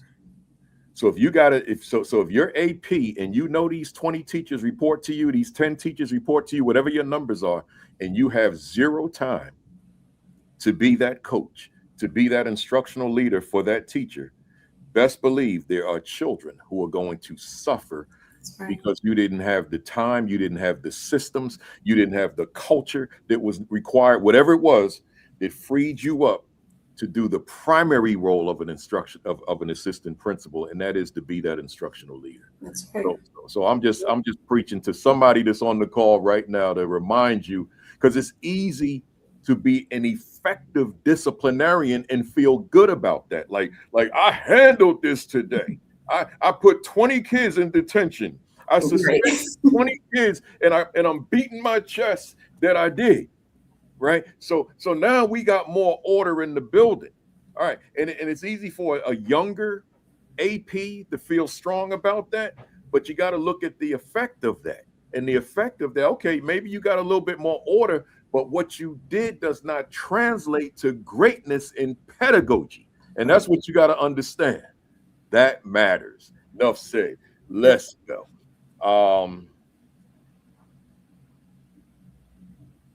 Number 4. Assistant, this is Doc, I keep calling you Doc, man. This is Principal RT. Assistant principals must demonstrate instructional leadership by providing coaching and feedback to teachers. Oh, I gotta read that again. I didn't even need hey Principal RT, I didn't even need that. I forgot this was coming up next, man. I could have just zipped it and saved some time. Assistant principals must demonstrate instructional leadership by providing coaching and feedback to teachers. This in turn strengthens teacher practice and leads to improved student growth and outcomes. I didn't need to say nothing. Go ahead, Doc. So yes, definitely what you mentioned earlier about the significance of our assistant principals also being instructional leaders. Of course, the hope is that one day, they will have their own buildings. And so I think that it doesn't start when they get their own building. It starts while they're assistant principals, but it doesn't end when they get their own building. Like, we have to be continuous learners. And so our district pushes that a lot about being continuous learners. Like the moment you think you have it all is the moment you don't. And so I think the other piece is I am confident enough in myself that, I'm not above approach, right? So if there is a system or a thing that my assistant principals feel is getting in the way of them being their best selves instructionally, or any other way, that is a conversation that they are most welcome to have with me, to say, hey, can we look at this? Can we consider that? Because we're doing the work together. And so I think that it's not sit down and take this. It is us having true conversations, of course, around the data, of course, around the feedback. But we want to make sure that as we are building teachers and building the collective efficacy around our work, that the teachers that we're giving feedback to trust our work. Like they need to know that we're rooted in it. They need to know that we too are studying, that we are reading up on the latest news, that, that we are in the practice of the work, and embedded in what it looks like instructionally, because we're giving them feedback on their instruction. It can't be, well, I was a teacher 20 years ago, and so I know that that's right. But what does it look like now? Because the reality of this work is that, post-COVID, we saw an increase of social, emotional matters that we have to address, not only for our students, but for the adults that are leading them as well. And so that becomes a part of our work too, as we're lifting instruction, that we are acknowledging and responding to what is happening socially and emotionally. Because the babies that I have served, and that I am serving now, I have to tap into who they are as individuals. That goes back to the whole child. Who is that child as a person before I can grow them academically, because some of them are not coming from environments where instruction is the priority or education is the priority. And so I have to know who they are personally and then build them to be able to receive who they can become as a student academically, to make them, give them a taste of success, to make them want success, to make them want to achieve and aspire. We have to build that in them. So when we're moving into testing, it is not just what is the testing plan. It is how are we going to tap into their belief system? How are we going to tap into their feelings, their emotions, and helping them to build endurance? What do those things look like so that we're then able to tap into what we're doing with them instructionally? And that work is not mine alone. That work is for, as we said earlier, my assistant principals, the leads that are in my building, because they are leads for a reason. And so they should too be leading the work that we are doing instructionally, and also providing feedback with teachers, because they should be master teachers of the work. And so we are all growing together and have this shared beliefs around what we need to do to move the needle for our students and our school instructionally. Love it. Love it. Great stuff. I got nothing else to say. Let me go to this next one. Dr. Cook, this for the fam, this is the last round, and then we'll go to our rapid fire and close it out. You said, Dr. Cook, you said, I rely on restorative practices, strong relationships, and early intervention to help remove barriers that can get in the way of learning so students can get back in the classroom and be successful. What are you saying to us?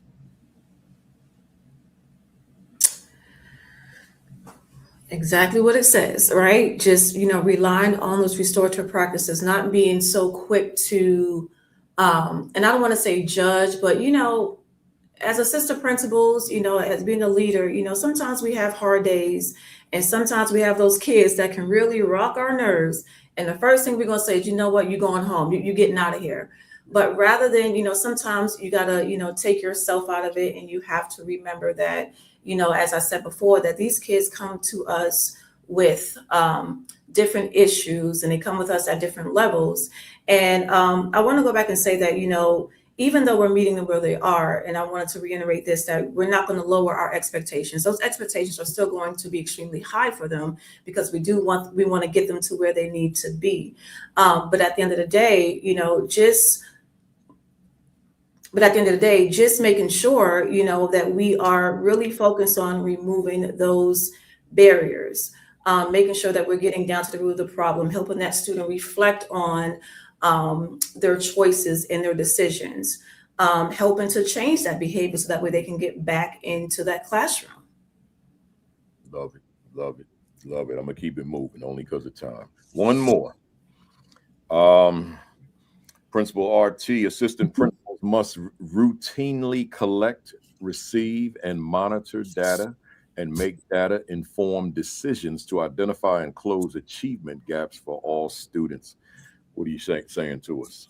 So when I think about this, and I say this, when we think about those achievement gaps, that is rooted in my desire to have, when I call my students my babies, I always reference them as my babies. When my babies leave this building and they go out into the world, they go to another school, another event, I have in my mind, I never want my students to be sitting somewhere with their peers from other places and feeling like they can't compete, feeling like they don't have what it takes to compete, alongside their peers from other schools and other places.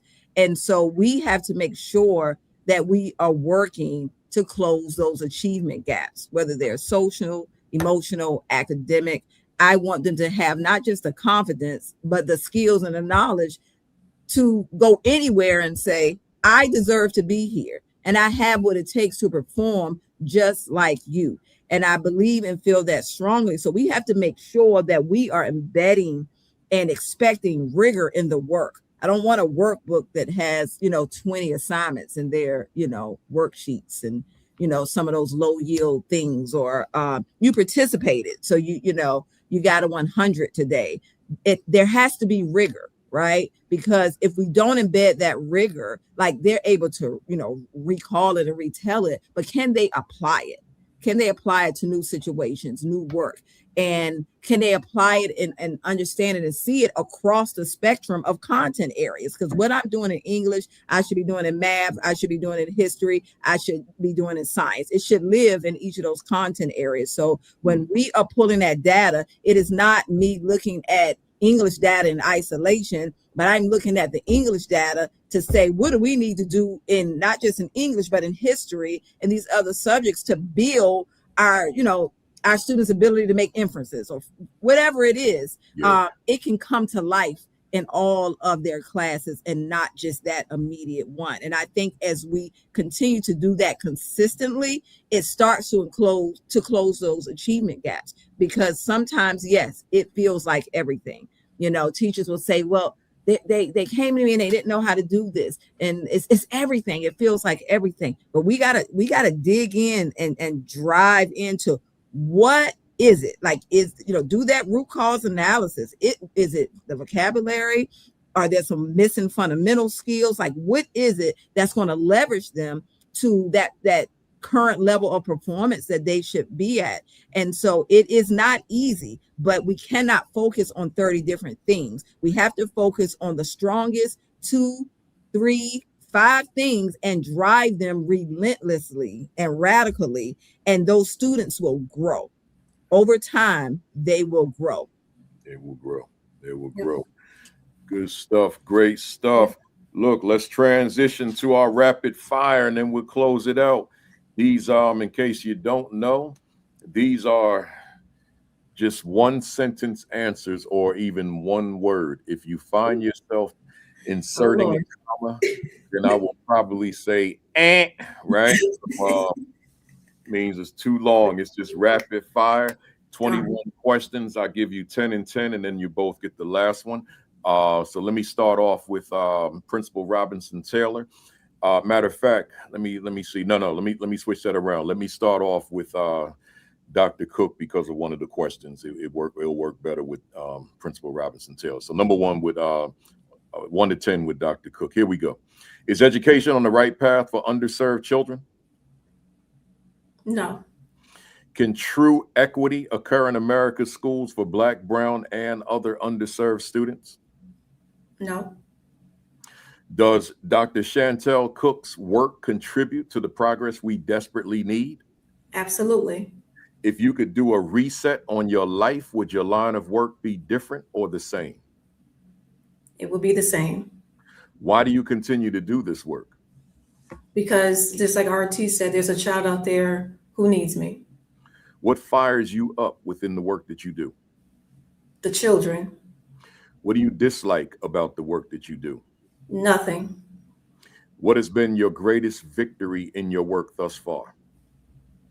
Seeing my students graduate and go on and live their life in this world. What was your greatest mistake in the work you do? Man. My greatest mistake. That's a good one. Can we come back to that one? Mm-hmm. Okay. What has been your greatest challenge in the work that you do? My greatest challenge has been finding balance between that discipline and being in that classroom instructionally. And that takes me to 10. Some of my guests will pass on a question that they're struggling with, so you can pass on that mistake if you want to. Okay. All right. So let's go with Principal RT. Are you proud of your first year as an assistant principal? No. Are you proud of your first year as a principal? No. I'm gonna speak to both of those when we get to the end. Who inspires you in your work? My students and my future supervisors. What book do you recommend for our family out there this afternoon? Ooh, of course, your books. I've read many of them. There's also a book that is near and dear. It's called The Culture of Love by Lavelle Brown, and that is a really good read. Good stuff. What do you want to accomplish that you have not accomplished yet? Save the world. No. Good. Good. That's a good one. Are you satisfied with where you are professionally? I don't mean location. I just mean in terms of your work. I think that's you never get satisfied. I think when you get satisfied, you stop growing. Mm-hmm. Is there another gear to your leadership, or are you at peak performance now? Oh, never at peak performance. What would you say to an AP out there who continues to face closed doors to the principalship? I would say at some point,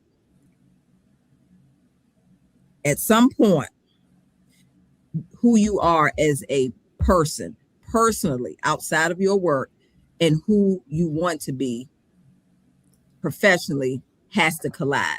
It is going to. And you have to know who you are personally to understand who you are professionally. Good stuff. What would you say to a leader out there who's lost their leadership passion?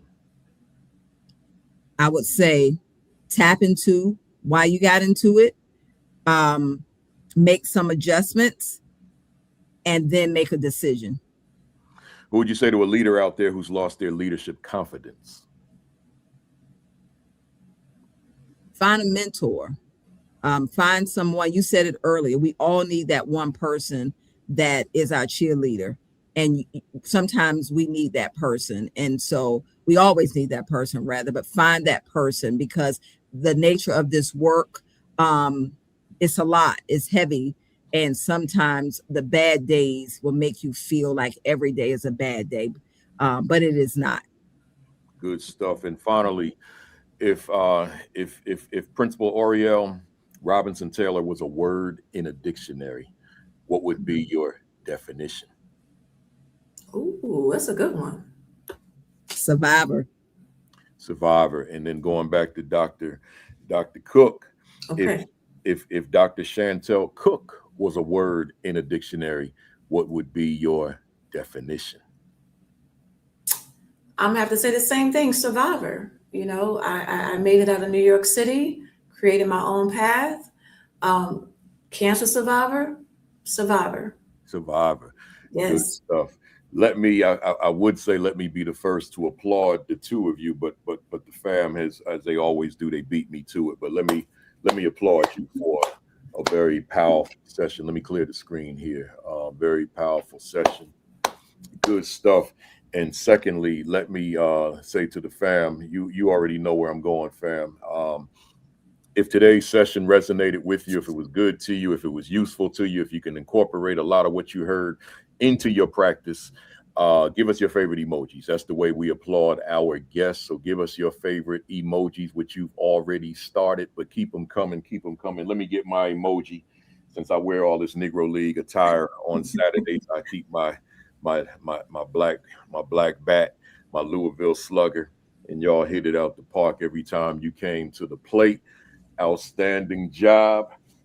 As I typically say, I'm not a Yankee fan, but I like going to Yankee Stadium. Oh, come on now. No, I'm a Mets fan. How you gonna do us like that? But if I got to use Yankee, I'm a New York Black Yankees fan, right? So that was a Negro League team. So y'all hit it out the park like y'all was playing for the New York Black Yankees, man. Good stuff, good stuff, good stuff.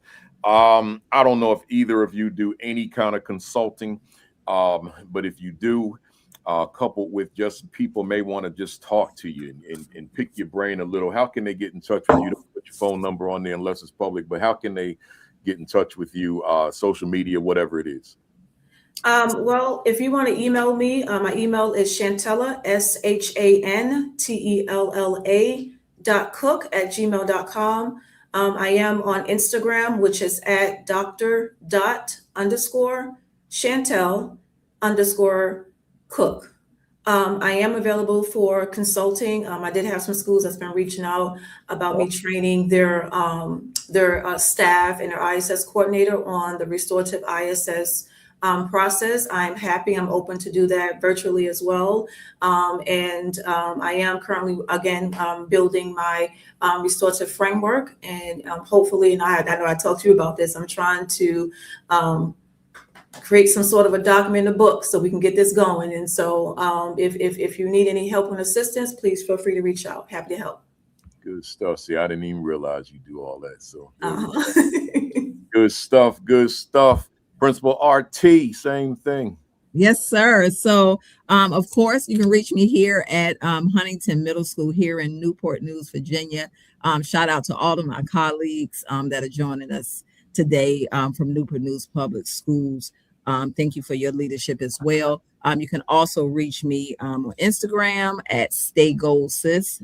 Stay is STA. But also my email is Olivia Beal. That is Olivia in its standard form, BEALE, and then B is in boy, C is in Charlie at gmail.com.